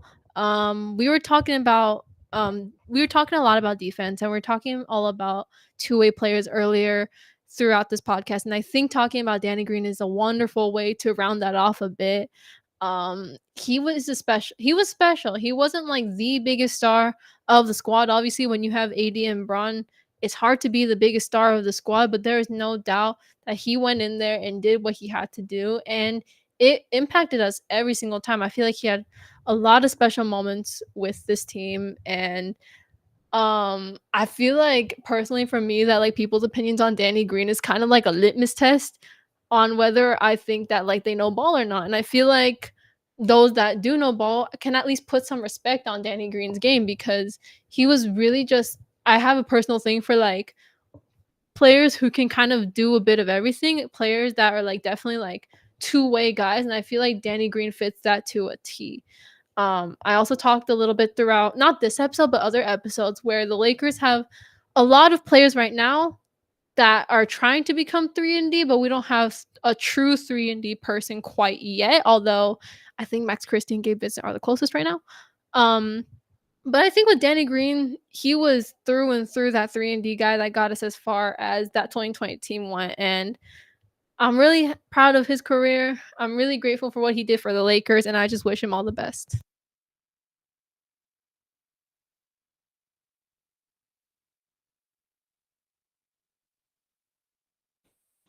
Yeah, for us, Dan Green, good player, excellent shooter, good 3-point scorer. He has issues. He had his Kyle Kuzma times where he was on a terrible scoring drought slash like 3-point shooting drought. But whenever he was needed, LeBron James could trust him, and India could trust him. And uh, I'll forget about that little NBA final shot He missed that 3-point when LeBron James gave him the ball to help us win that championship that year. But great player, excellent starter, and honestly, when it comes to Lakers acquisitions and these say past decade, he's arguably one of the top. When at least when Kawhi Leonard did not sign with the Lakers, I was like, okay, we got signing this guy, and then of course one of those guys was Danny Green. We got JaVale McGee, we got Rondo, Dwight Howard, DeMarcus Cousins, all those guys, and it's great to see that the Lakers were choosing after, of course, Kawhi Leonard declined their team, joined the Clippers, but it was great to see that they were towards building a team, and it was great to see that Danny Green was the forefront and main guy of building that team. I think that speaks words to his career as a great player, and it speaks to how he is well thought about within this NBA community, you could say. So, shout out to Danny Green. Wish him the best. Shout out to him and his podcast and future endeavors. And maybe in the future we can interview him on this podcast. So, yeah, shout out to Danny Green for this one. Of course, as mentioned, we got a tier list. It's S tier, an A tier, B tier, C tier, and D tier. Of course, you maybe could say below, maybe F, but we'll keep it at D for right now. And at least we'll start off with our main players, AD and LeBron James. Where you have AD and LeBron James. Of course, they only played one preseason game, but I thought they played pretty well. I think this is the easiest S I'm ever going to give in my life. What about you, Alex? I have both of those guys in S tier for me. Honestly, I think so. I guess the only question would be like, do we give S tier to someone who only played half a game? But like, I also think that what they did in that half a game was just extremely impactful. I mean, I feel like they haven't like regressed at all from already their like super high status. I think AD especially taking a little bit more chances on the three while maintaining a lot of his game. And then I think for LeBron, I think I'm seeing a little bit more that he's like all over the court, like a little bit more than usual. And I think maybe that'll die down once the season continues and he gets tired. But like, I think that like LeBron and AD, despite playing very little, they played at a really high level and showed bits of improvement to their already really high quality game. I think they deserve an S. And the only question is to whether they played enough for us to give them that for the preseason ranking. Yeah, I definitely agree with you. I think just off of the position that were on the court and the plays they were making on both ends, I give him S. I mean, Anthony Davis, he showed all levels of his game, have light again. I mean, him in that playmaker role, kind of on that wing, not on the three, like by the free throw line, just playing as a playmaker. He had that. He shot a three, made a three, his first shot. That was impressive as well. Defense has been great. Rebounding has been there. Scoring has been there overall. So I got to give him S tier. And then LeBron James, I mean, like you said, he was pretty much everywhere. That Suns game, he was playing defense, came back, chased down block book. That was a crazy play. Also, he had 19 points in 16 minutes, which was insane. He just kind of took over. So I just imagine like if that was a real game, he played the second half. I mean, it probably would have been a 40-point game just the way he was hot. So I definitely got both of those guys for sure in S tier. And after that, I think our decisions get a little bit harder, and we might disagree on some people coming up. But I think for sure those are my S tier guys right there. Yeah, I think if we're going S tier, I definitely agree LeBron 80 should be S tier as of right now. The question is, who would be above the other? Like, who's number one in terms of S tier, LeBron James or Anthony Davis, based on only one preseason game? For me, looking at the stats and looking at highlights once again, I don't know. I'm loving Anthony Davis. I'm loving AD. Like I said, him extending to the three-point line, it gives me a little extra brownie points, in my opinion. That's just me.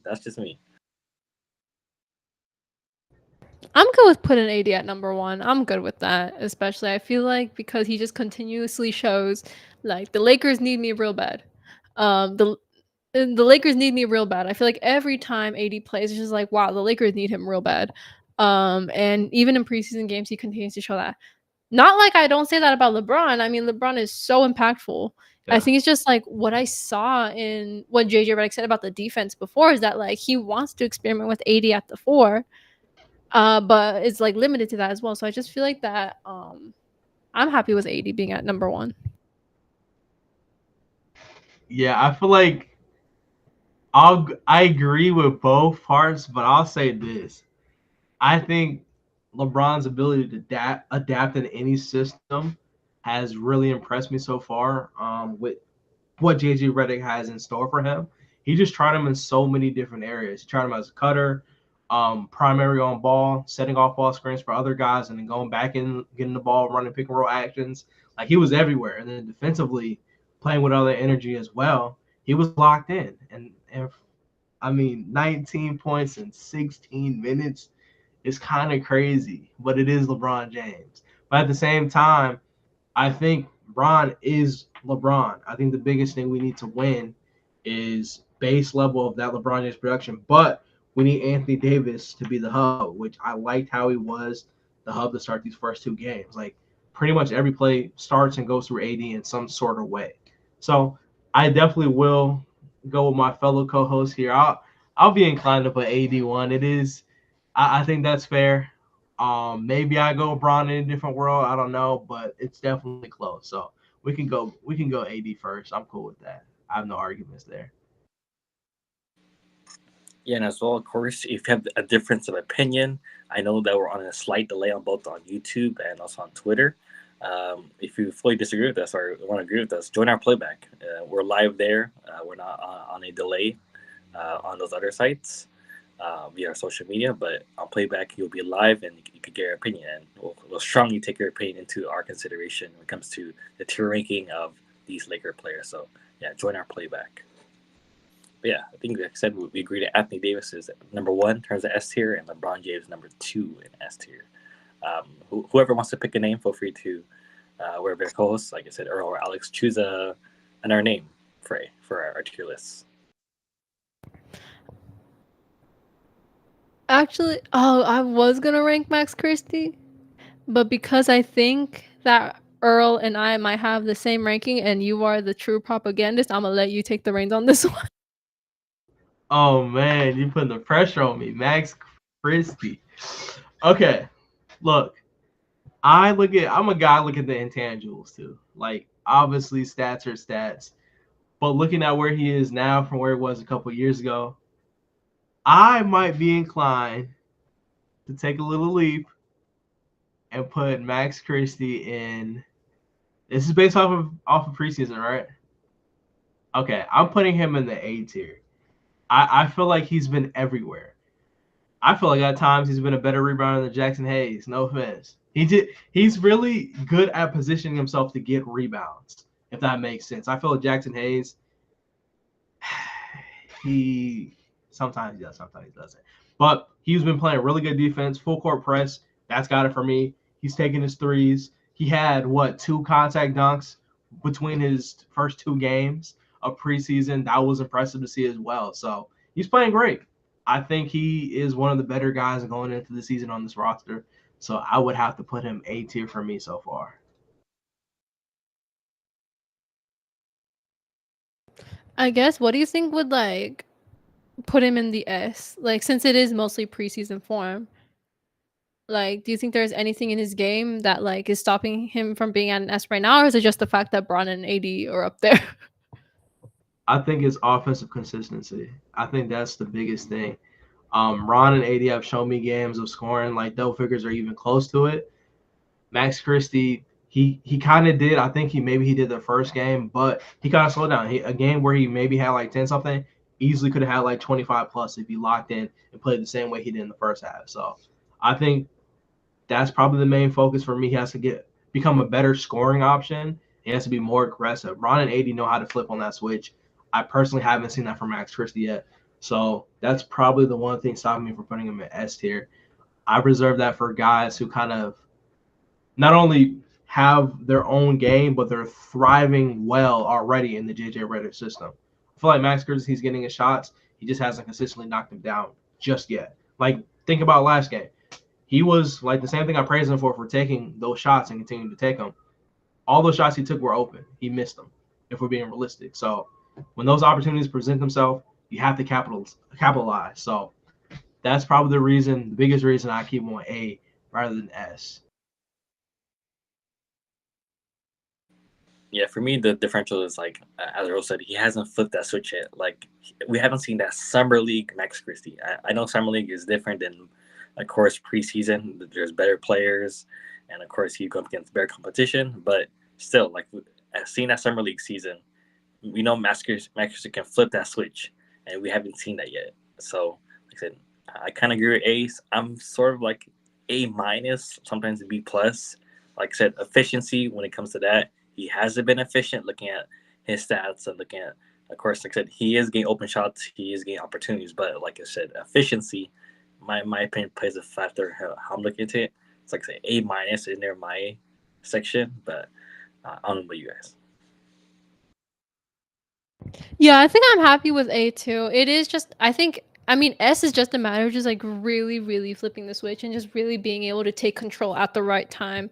Not taking control as in you consume the entire game, but like taking control as if you can like assert dominance throughout the game at the time that it's warranted. And I don't think Max Christie is there quite yet, but I think he soon very well could be. So I'm happy with A.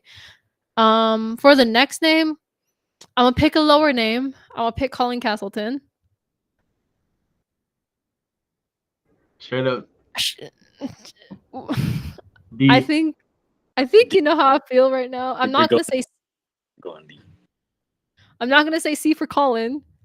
So there's only one other letter that I believe. Cause here's the thing: is that I understand that he didn't do every single thing wrong. Like he had like one or two good moments here and there. But my biggest problem with Colin Castleton is that he's shown like zero development from what we've seen. That's my main problem is that a lot of the things that we've talked about him is that he has a really sloppy and consistent game both offensively and defensively. He isn't physical enough when he's playing his interior game. He kind of gets into foul trouble. And I unfortunately think that none of that has been improved. Is he like a terrible basketball player? Absolutely not. I don't think anyone on this team is a terrible basketball player. Um, it's just the fact that like not only is he playing so poorly, but he's shown like little to no development from the time that he's been with us so far. And I know this is only his like second true year, and I know all of that, but you've seen in like Max Christie, even in Jalen Hood-Schifino, tiny bits of improvement here and there. And you've even seen it in the rookie guys going from college to NBA level, little bits of improvement there. So to see almost none of it in Colin Castleton is actually really frustrating in my opinion. And that's why I have him at the lowest tier. Yeah, you said it best. I'm not even going to say a whole bunch on this matter because you covered it all. It's a D for me. D for does require more work. Colin Castleton, I feel like, I don't know, man. I don't want to be a hater. That's not what I try to be positive in everything I do as far as media. I'll just say I think he just requires a little bit more development. I think he's not quite ready to be our backup big or in the rotation just yet. I think he has to get more comfortable. He has to get more comfortable with his body. Like he has to be able to find a way to finesse as a finisher. He has to be more active on the glass. Defense as well. He has to get his timing right. I think that's the biggest thing we talked about when we first got him. Like his defensive timing as far as going for blocks hasn't really been there. So I think it's quite a few things he has to work on. But hey, maybe in a year or two he can be a improved player. I'll say that. So yeah, I think that's my thoughts on Colin Castleton. No offense, of course, just constructive criticism. So far in the preseason, he's only played 22 minutes in total. He played 12 in the first game, played 10 in the other game. In the first game, he had 2 points, 2 assists, and 2 rebounds. In the second game, he had 0 points, I believe 2 assists and 1 rebound. So like he's benefiting from the assist standpoint of like he's fighting his teammates, making good plays. Like I said, I don't know if it was Minnesota or versus the Suns, but like I said, he made a great pass. I believe, near the paint to one of his teammates for an easy basket. I forget who. Like I said, I forget because like Colin Castleton hasn't been that impressive nor having a memorable performance. Like Armor Troy only got 4 points in the 4 minutes versus the Timberwolves. He got 5 points and 1 rebound. Like those 5 point rebound was more impactful than Colin Castleton's 2, 2, and 2. So, like I said, when it comes to Colin Castleton, he's been, like I said, D for development. One person I want to go into next is talk about Jalen Hood-Schifino. Let's start off some talk about Jalen right now. How are we feeling about Jalen? You know what? This answer might surprise you guys. Jalen Hood-Schifino, I think I'm going to rate him at I'm going to give him a solid, I'm going to give him a C. I don't think he was D level. I definitely think he played way better than Colin Castleton. There's no way I could put them on the same tier at all. I just feel like he has a little bit more growing to do. I think he has to work on his efficiency. The difference between Jalen Hood-Schifino and Max Christie is he excels in other categories. I feel like Jalen Hood-Schifino, he's a good playmaker, but that doesn't cover up all the other gaps in his game.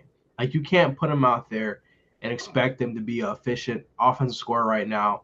Defense is okay, but it's not great. He's an okay rebounder at times too. Like, I've seen him grab a couple boards, yes, but he's just not comfortable enough with his game to really be ranked anything higher than a C for me. So I think I'll put him there. I think it was the three off the back of the class that really kind of put the icing on the cake for me.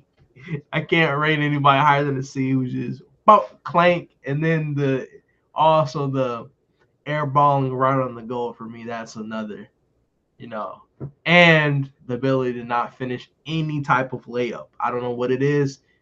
Can't finish layups. And then, dang, it sounds crazy now that I'm keep naming things, but it comes to my mind. He had an open fast break and he just fell. So for those reasons, I'm gonna have to put him at C. I feel like that's pretty respectful because on a different type of day, maybe that would have been a D. But I do like, as Alan said earlier, he was a good playmaker in that first game. He put guys in the right position to score. I think just not to be that liability, you have to exceed at least 2 or more categories to off balance, which you're not good at to start. Well, I won't say that you're not good at that. Needs a little bit more development. So I'll put him at C for can get better.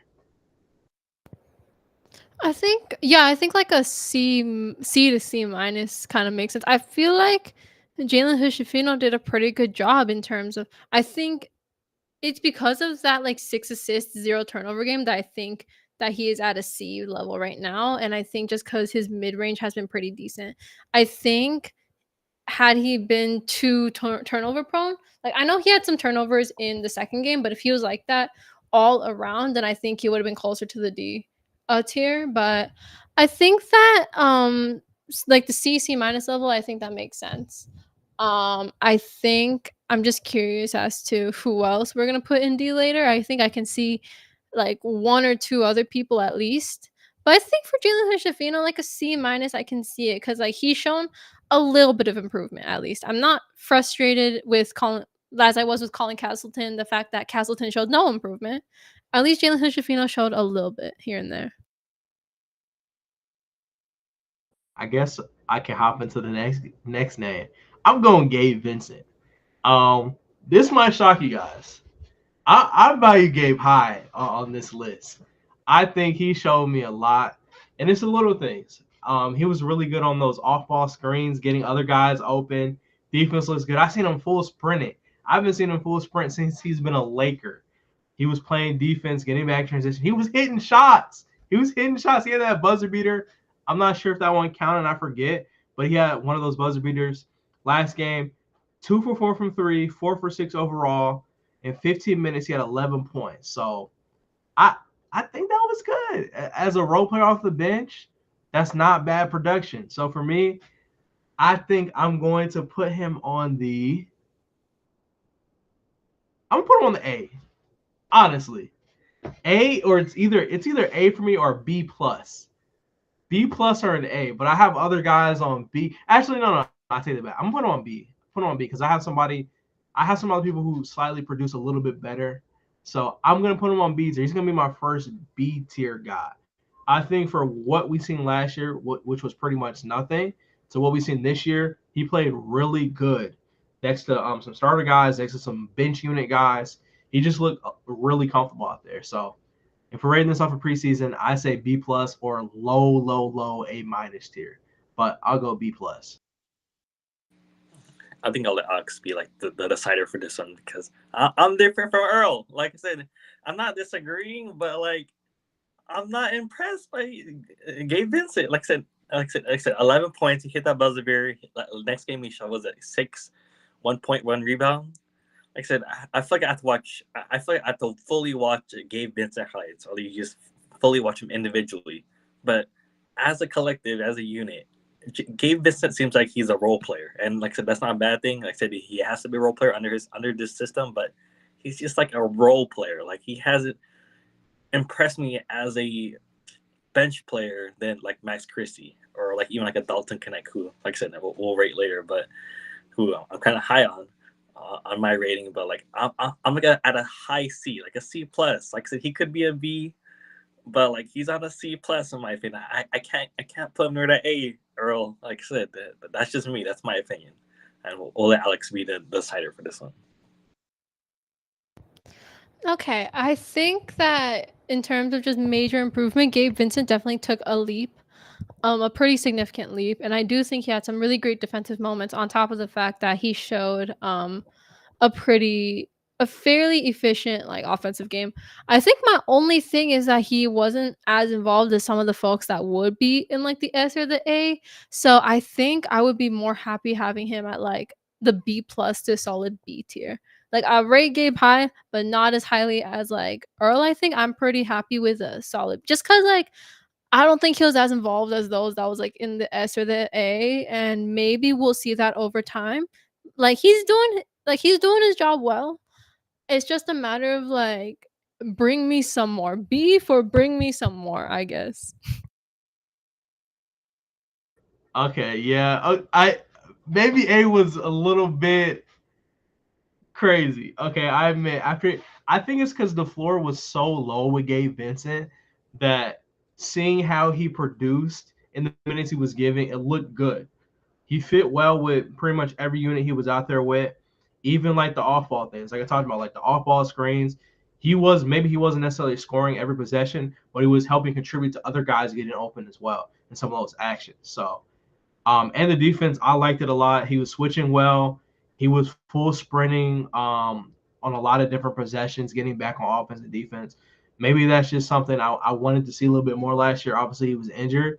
But yeah, I'm comfortable with, for the sake of this, because now that I'm looking at how things are shaping up and other guys to put on different tiers, I'm okay with a B slash top of C type of vibes for me. So I'll bring down my answer slightly, but I think Gabe Vincent had a really decent start to the season. But I do think he contributes probably more than Jalen Hood-Schifino. So if it's C, it's top of C.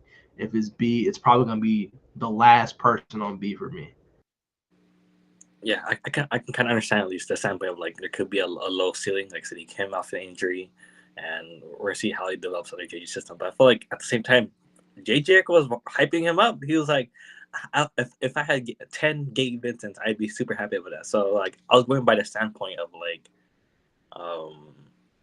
JJ like hyping up like his teammates hyping up Gabe Vincent, and like I said, there's a ton of hype for a ton of players. Like I said, even Alex mentioned about Jay Chess was hyped up by JJ Redick. So it's like I was going by like, let's see if the hype compares to on the court, and some of that hype has at least did show up, but at the same time it's like mid hype in my opinion. It's like I'm not sold yet.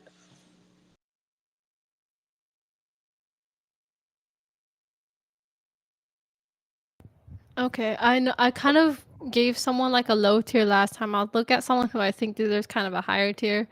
I think Dalton Connect.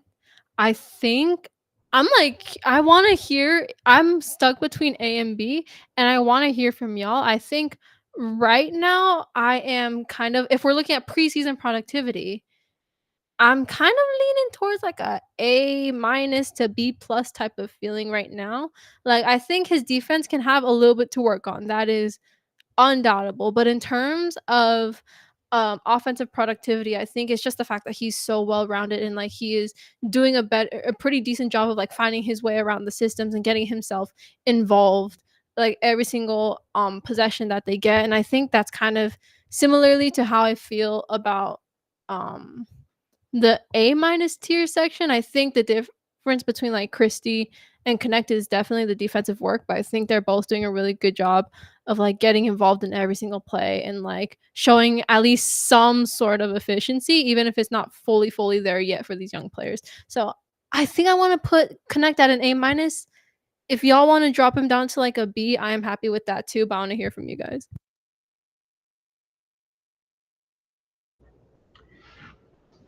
Mr. Connect. Honestly, he kind of surprised me. He looks like my biggest thing is like he's getting to his spots. Like he's really good at running in those different play sets. I think just about finishing some of them. Like he gets a lot of easy open opportunities. I think with time, those same shots he's missing, he'll be making in the regular season. And he's able to play through that. Like last game, I feel like he had more of a breakout game compared to the first one. He played really good. I think I probably have to put him A tier. I think he's probably A tier, right up there with Christie. The reason I say that is I feel like his offense he's played naturally. I'll say this: there's between Max Christie and Dalton Connect. I feel like Max Christie has synced better on offense. Max Christie has synced better on defense so far on this Lakers team, and Dalton Connect has synced well on offense as far as like just what they've shown. So I'll probably put them A. I don't know who I'll put first, but maybe an A minus, top of B, top of I for Dalton Connect because he definitely still has room to grow. But so far from what I'm seeing, he's shown flashes of being a good rotational piece. So definitely, if I have Max at A, I would probably put Dalton at A with him too. I'm also with Earl on Dalton Connect as an A. I love his performance. Now, if you talk about efficiency, yeah, and at least also some turnovers and stuff, he's playing like a rookie. He's not shooting, not I want to say not well, but he's shooting okay for him as a player as of right now. But like from what I see in the court, he could be a top 5 rookie of the year candidate. Like he's confident, he's shooting the ball well enough, and he's looking very good under JJ Redick's system. Like I said, he's running through them screens and getting himself wide open to get a catch and shoot opportunity. Shout out to that one play versus Minnesota. Calvin Clay set an excellent screen for him, and he shot that corner 3, and he made it. Like I said, that bounce pass from JHS down to him in the post, and he went for a poster, and he was screaming and yelling like, ah! So it's just like, I'm very happy with Dalton Connect so far, and he's at an A for me, in my opinion. I think next person go to is a Cam Reddish. I think this will be sort of debatable. Like, he could be on the N/A part, or would you guys give him a letter grade? Because like I said, he only played, I believe 5 minutes. He didn't play too much in that game versus Phoenix, but he did hit 1-3 in that game. So I probably give him I might put him at injured because I feel like it's hard to kind of manage his expectations in 5 minutes. I do agree 1-3 was good to see him just hit it. He didn't think about it. He just shot it. Looked like he was playing pretty good defense. He almost had a steal, full court pressing up top. I mean, if I was to give him a letter grade, I'd probably give him a – can I give somebody a grade with 5 minutes? I don't know. I'll probably put him in injured, honestly. But I'll just say this. I think when we come back next week, he'll probably have a chance to get – if we do this again next week, he'll probably have a chance to get, depending on how much he plays, maybe that B range. Because in the minutes I've seen, he was playing good basketball. So if you consistently play that around 10 to 15 minutes, I don't see why he couldn't sneak into one of the middle tiers if he plays good ball. But yeah.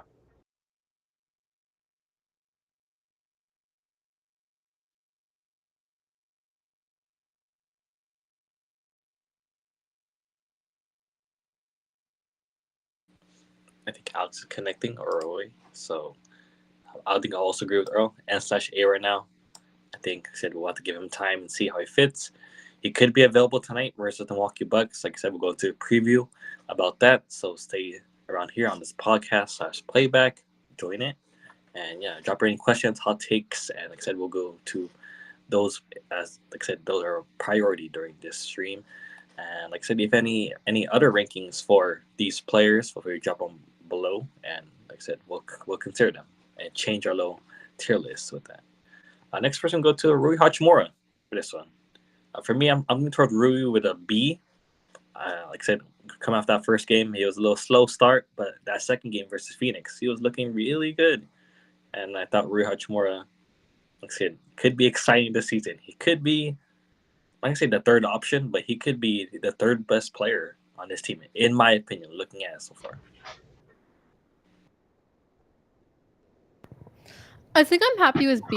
I think I'm pretty happy with B just because I think that he didn't he was still slightly under expectations but still showed improvement at the same time, in the sense that, like, I think especially in that first game he was really not involved in the offense. He wasn't doing a lot, he wasn't getting the ball a lot, and he wasn't the most efficient. But in the second game, if we're talking about offensively, we saw him experimenting a lot more and getting used to the system here and there.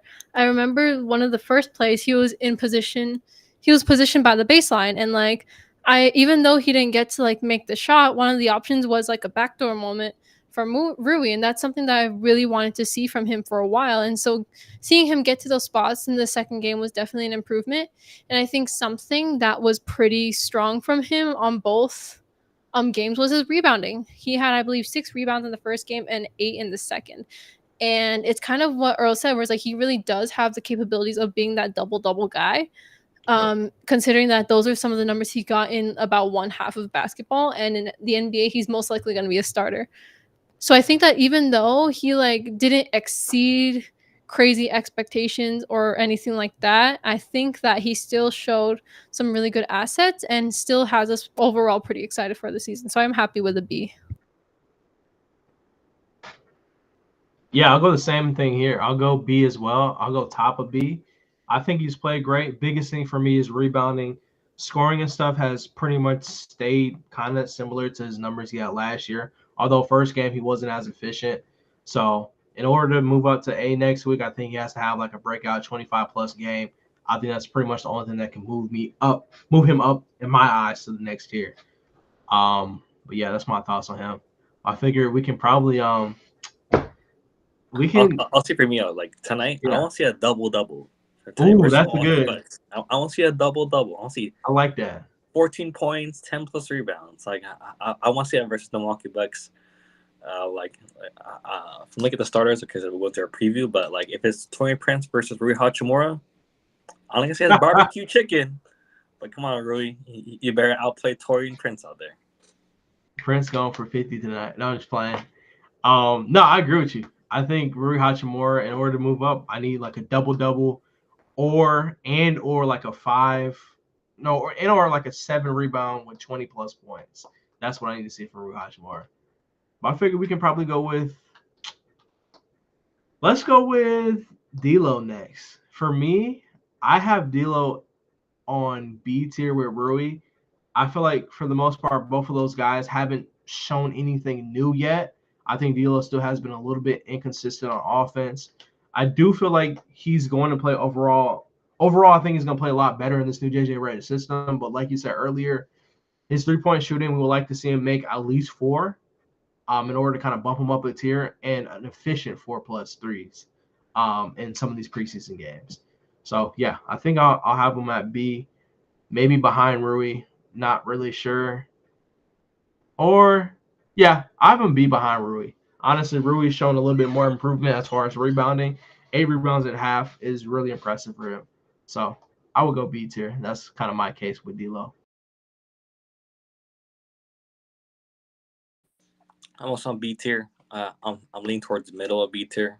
I think Rui has slightly played better than D'Lo. Like you said, Earl, D'Lo's playing like D'Lo, and not gonna say it's a bad thing, but that's a something that we should see more improve. Like D'Lo's D'Lo, but at the same time, he should be arguably here. But right now, he's right here, in my opinion. He should be a tier above Max and Dalton, but he's right here. So yeah. Next one, go at Maxwell Lewis. We're on your girl D. Yeah, D. No, does require improvement. So yeah, D for me. Now higher than Colin or below Colin? Below. Below. Yeah, I still feel like Colin played a little bit more of a key piece as a backup big than Lewis did. Ronnie next. Now? Yeah, let's go Ronnie. Oh, why not? Let's go Ronnie. How you feeling, Ronnie?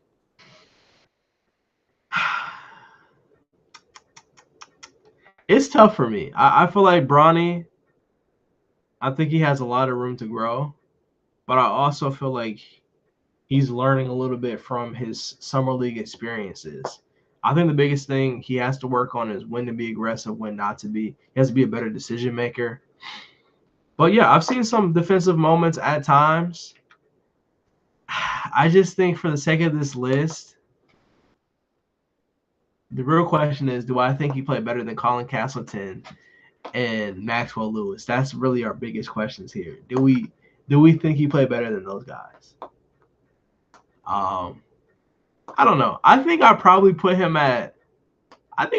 C. My honest opinion, I think he's at C. I think he has room to grow, but at the same time, he's a first-year player.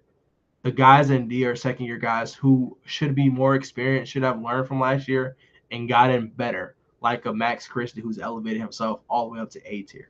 So from what that being said, this is his first time playing this level of NBA basketball. These other guys have had a chance last year as well, and they're kind of doing exactly the same thing, which is not what you want to see from your year two guys. You want to see the development, like the Austin Reeves of the world when he had his year 2 and 3 chances. He made jumps. Max Christie as well. He made jumps. Guys under him didn't really make jumps. Jalen Hood-Schifino, even he made some type of jumps. Like we talked about him being a plus playmaker in some of those lineups. 6 assists, that's good. Putting your teams in position to score is not an easy thing. So I put him behind Jalen Hood-Schifino, and who knows? Depending on how he performs this week coming up, he could get bumped up or he get bumped down. But I think C is pretty much where he'll probably stay for the preseason, in my eyes. Yeah, I'm also with Brian on C. I think he's below JHS. JHS has had a better preseason so far. I thought Bronny, although isn't efficient or lack of scoring right now, but in terms of how he's doing, I said we posted a clip on our Twitter. If you haven't followed us, Quest 18 Pod, he had a clean block versus Rob Dillingham right there, and he got into the fast break, and then on that fast break, he passed it to Rui Hachimura for a wide open 3-pointer. So, like I said, although he's on the box score when it comes to points, he's being a valuable player on both ends of the court, offensively and defensively on that side. For these both ends, you can say. And shout out to King Shafino on Twitter, at Shafino fan. If you don't follow him. I highly recommend it. Great guy. Following and shouting out Jalen Hood Shafino. That's one of his guys. That's one of his players. And he says, put Gabe in D. That could be spite from King Shapiro because he was on our playback before. He's on the Playoff Sports Network. If you haven't followed that, follow them on playback as well. And he gave us was not looking great, but like I said he's at C in my opinion. But yeah, I think we'll keep it Gabe for B as of right now, based on how we looked at it. Look, King Shafino, look, I'll just say this. The reason why I have Gabe at B is because in some of those lineups, he's shown that he can be an impact type player. I'm talking about hitting catch and shoot shots, which we need in these type of lineups, playing good defense, hustling back, and his ability to set those screens, those off-ball screens. I feel like he did a good job in game 2. So is he the best on this team or close to it? Not at all. But I feel like so far what he's shown me is his ability to be valuable throughout the season. I feel like Jalen Hood-Schifino, I think he has a lot of potential, like I said earlier in the show. I think it's just about him getting more comfortable on the offensive end. If he gets more comfortable on offense, he could definitely be up to B tier. Like if he was playing, I'll just say this, if he was playing confident basketball on the offensive end, he could easily be on B tier because then you add in not only the 6 assists, but you can add on maybe around like 8 to 10 points, maybe 10 to 12 points, and that puts you in a whole different tier as far as, you know, no pun intended, but tier list for us. Like he just hasn't shown that ability. I mean, the 3-point shot where he just clanked it, like it's okay to miss threes, but that just shows like he was just rushing the whole play. The only way you hit the backboard on a 3 is if you're just completely rushing a play, you're nervous, or you're just not locked in. And I feel like that was the biggest thing. And I just need him to finish. Like if he can finish at the rim, I feel like he was having a hard time finishing layups. And do I think he's going to get better? Yes, of course. But for the time being, I think C is a fair grade because it gives you a lot of room to grow. Like you're not the worst, you're not the best, you're kind of just there with high hopes of getting better. So I definitely think he's better than Colin Castleton and Maxwell Lewis by landslide right now, in my opinion. So I think that's a good spot for these boys. And Gabe, he just showed his impact as a rotational player more than Jalen Hood-Schifino so far to me in the preseason, which obviously can change. We've only played 2 games. Yep. We speed run these last 3 names. We'll go with Alma Troy. I got Troy at a C. What do you got, Ro? Yeah, I'll go C. We're cool with that. No arguments there. Austin Reeves for this one. I have him at A tier. I think me and you probably will be similar on this. He looked a lot more comfortable in the JJ Redick system. He's been forced to have the ball in his hand a lot more on some of those plays, and his ability to be a great decision maker on the offensive end is key for this team to grow, especially when we get to the playoffs. Like he's completed his game, not completed his game.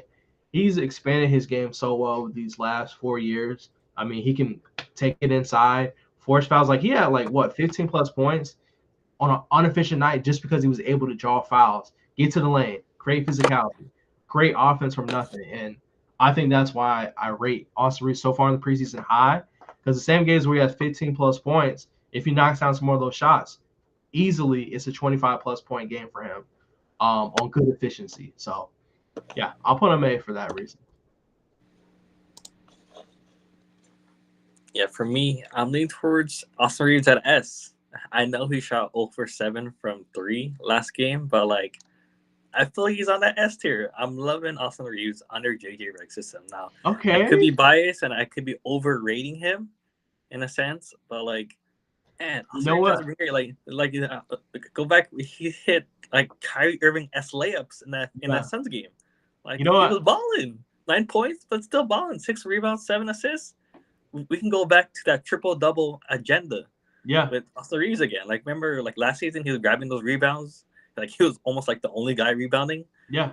Last season, I feel like if Austin Reeves can average, let's say, 17 points, 4.5 rebounds, or nearly 5 rebounds a game, and 6 or 7 assists, that's a great season in my opinion.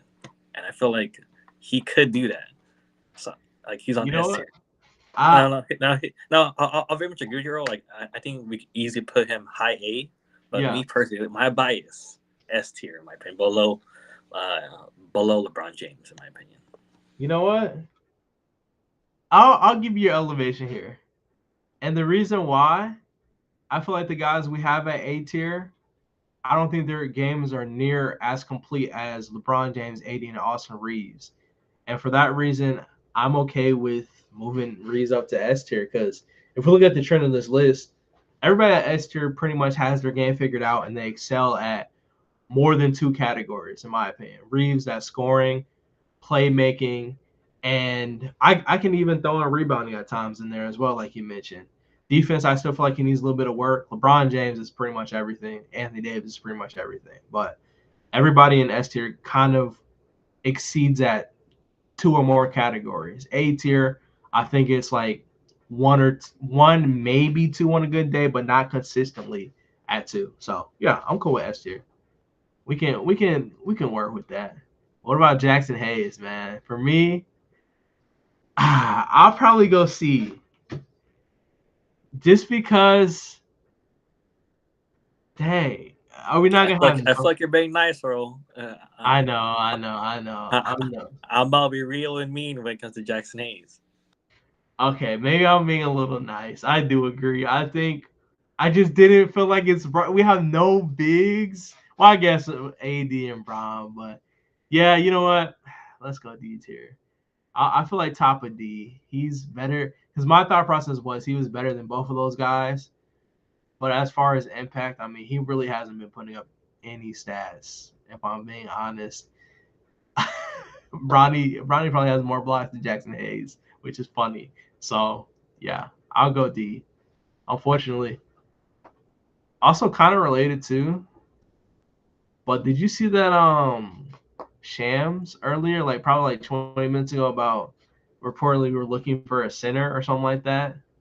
He was talking about, I've seen it going around Twitter that Shams reported today live on, shout out to Shams for his new ESPN job, that the Lakers are actively looking to upgrade their center spot, which is a little bit interesting. I mean, last time we heard that, nothing really came from it. But do you think that we could see a move happen before the regular season starts, or this is just more media propaganda? I think it's media propaganda because we know that Wendell Carter did sign an extension with Orlando, so he's off the list. Mitchell Robinson, I saw a report. I'm not sure if it's fully true, but I saw Mitchell Robinson could miss the first half of the season for New York, so I think that fully takes him off the list as well. And we talk about Walker Kessler being, at least Utah wants them for 2 first-round picks, and I don't think the Lakers should do that. Maybe 1 first-round pick and, of course, an asset, but like 2 first-round picks is too much for Walker Kessler, and I don't know if there's many centers on the market right now. Like I said, we could go through a deep dive, but of course we don't have a lot of time on this one. We're almost 2 hours on this podcast, but just like, yeah, I don't believe that. I think right now that's media propaganda, in my opinion. Yeah, I agree with you. Unless Rob Pelinka pulls off a similar Rui type situation where a player we just weren't thinking about on the radar at all just suddenly becomes available, I just don't see a trade happening. So yeah, I agree with you. Yeah, but that's what I got for today for sure. Yeah, like I said, this is our tier list. We'll be posting this later, of course, including with the podcast, and in a bit. Of course, we're going to release a quick preview of that Milwaukee Bucks versus Laker game tonight. I believe that game starts at 5 o'clock Pacific time / like 8 p.m. Eastern time, as the Lakers are traveling to Milwaukee. I know LeBron James and of course JJ Redick complained about that, and I think that's understandable. Them traveling all the way to Milwaukee for a preseason game isn't that great, but considering the Lakers and also the NBA, this is on NBA TV, so that as well includes means like the Adam Silver and etc. They want the Lakers on primetime TV, so this is sort of a marketing or money ploy, you could say, comes to this matchup. But yeah, at least for your, what is your top 3 things that you're looking for this game, where it be both on the Lakers side and the Milwaukee Bucks side? Yeah, biggest thing I'm looking forward to seeing, like I'll just start from the Bucks side. I want to see how Dame and Giannis looks. Like there's been a lot of conversations of them not really having time to work out throughout the summer. We know that's not the case for us because Anthony Davis and LeBron have spent all summer together playing for the Olympics. So chemistry building is everything, especially for kind of a newer shaped big 2 type of team in the Bucks with Dame and Giannis. You want to see your stars build more chemistry. So I'm curious to see if they look better. I know last year they kind of had moments where they couldn't fully figure out how their duo connection worked. So I want to see that from the Bucks. Like obviously I'm a Lakers fan, but I am a fan of basketball as well too, and I want to see how teams look with their stars playing to their fullest capabilities. From Lakers side, I'm kind of looking forward to seeing AD versus Giannis. I think that's kind of been a conversation the last couple of years. There's been a lot of defensive player of the year conversations where AD got the shorthanded stick because of Giannis. So I'm expecting a big defensive performance from AD. Also, this might be a night where we may see our starters kind of leak into the third quarter. just because we're in game 3 of the preseason. That's kind of how it trends in these type of situations. These are our best chances to kind of figure out rotations, see what guys are going to be playing, how they fit. So I definitely expect to see some third quarter rotations with maybe a LeBron James unit out there, maybe an Anthony Davis centric unit, Austin Reeves, D'Lo, etc. So I expect to see those players leak in the third quarter. So I'm looking for AD to have a great game.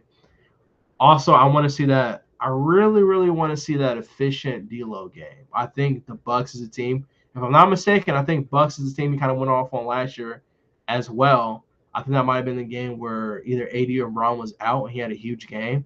So maybe we can see something similar happen again. Yeah, at least one of my lists. Of course, I very much agree with you around D'Lo. I'm trying to see what it looks like versus Damian Lillard. I think this is a time where D'Lo has to be efficient and has to show up versus Damian Lillard in this contest. Damian Lillard, although they lose in the preseason versus the Detroit Pistons, Damian Lillard scored 15 points. He shot 4 for 6 from 3, and he shot 5 for 10 from the field goal. 4 assists, 2 rebounds, and 1 steal. And he had a plus or minus of +1. So Damian Lillard was highly efficient during his preseason minutes. So this is a time for D'Lo to just play. This is time to show.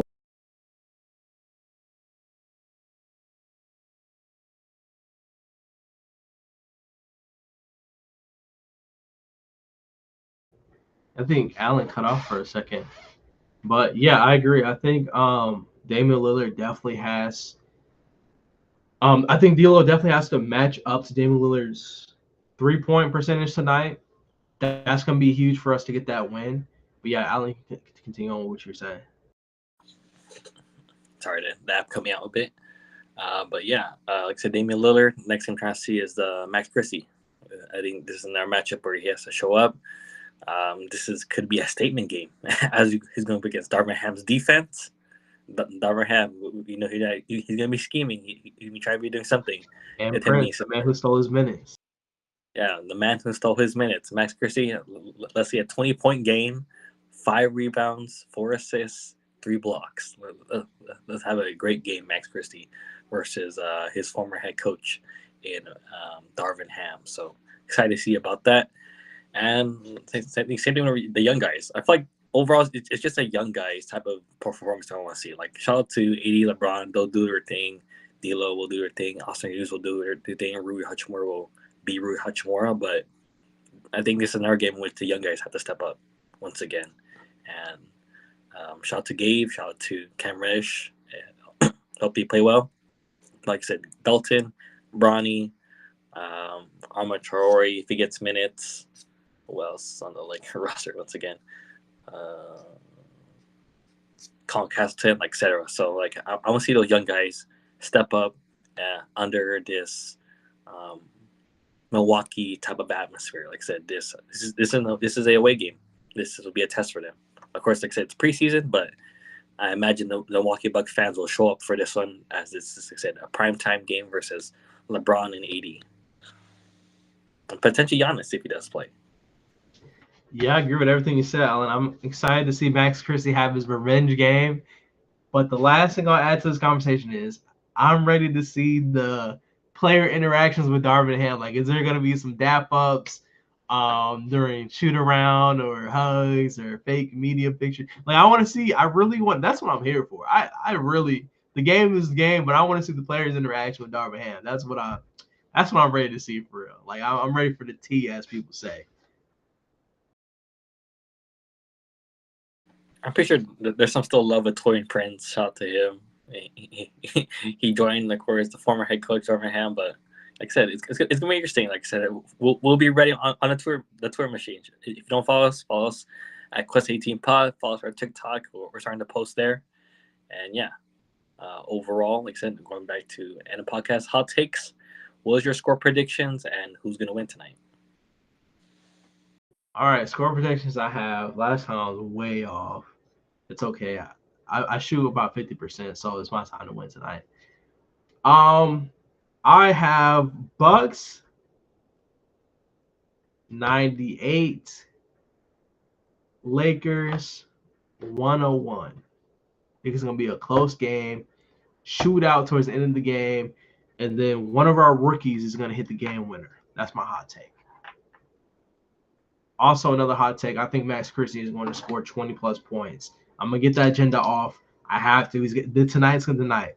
Perfect night. Allen said it perfectly. You're playing against the head coach who didn't believe in you, who gave you DMPs when you knew you were ready to play, and just threw you on the shelf. So I think tonight's the night.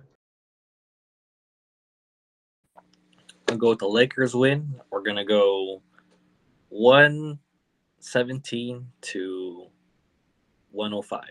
I think this will be a great game for Lakers. Shout out to our young guys, Jalen Hood-Schifino, Max Christie, Dalton Connect, etc. So shout out to them.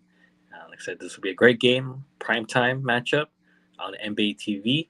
I think Playoff Sports Network will be having a stream. If not, I don't know if Earl, if you have NBA League Pass, I think we could probably stream on it here, and we'll give our predictions and thoughts about that. So yeah, as always, thank you all for joining the podcast, or being on Twitter, YouTube, or the playback. Give a 5-star, give us a follow for Spotify, and if you don't see our link tree, check that out on our at least link in bio for our Twitter, Quest 18 Pod. So as always, have a great rest of your day. Let's go Lakers. Peace out, everybody. These guys.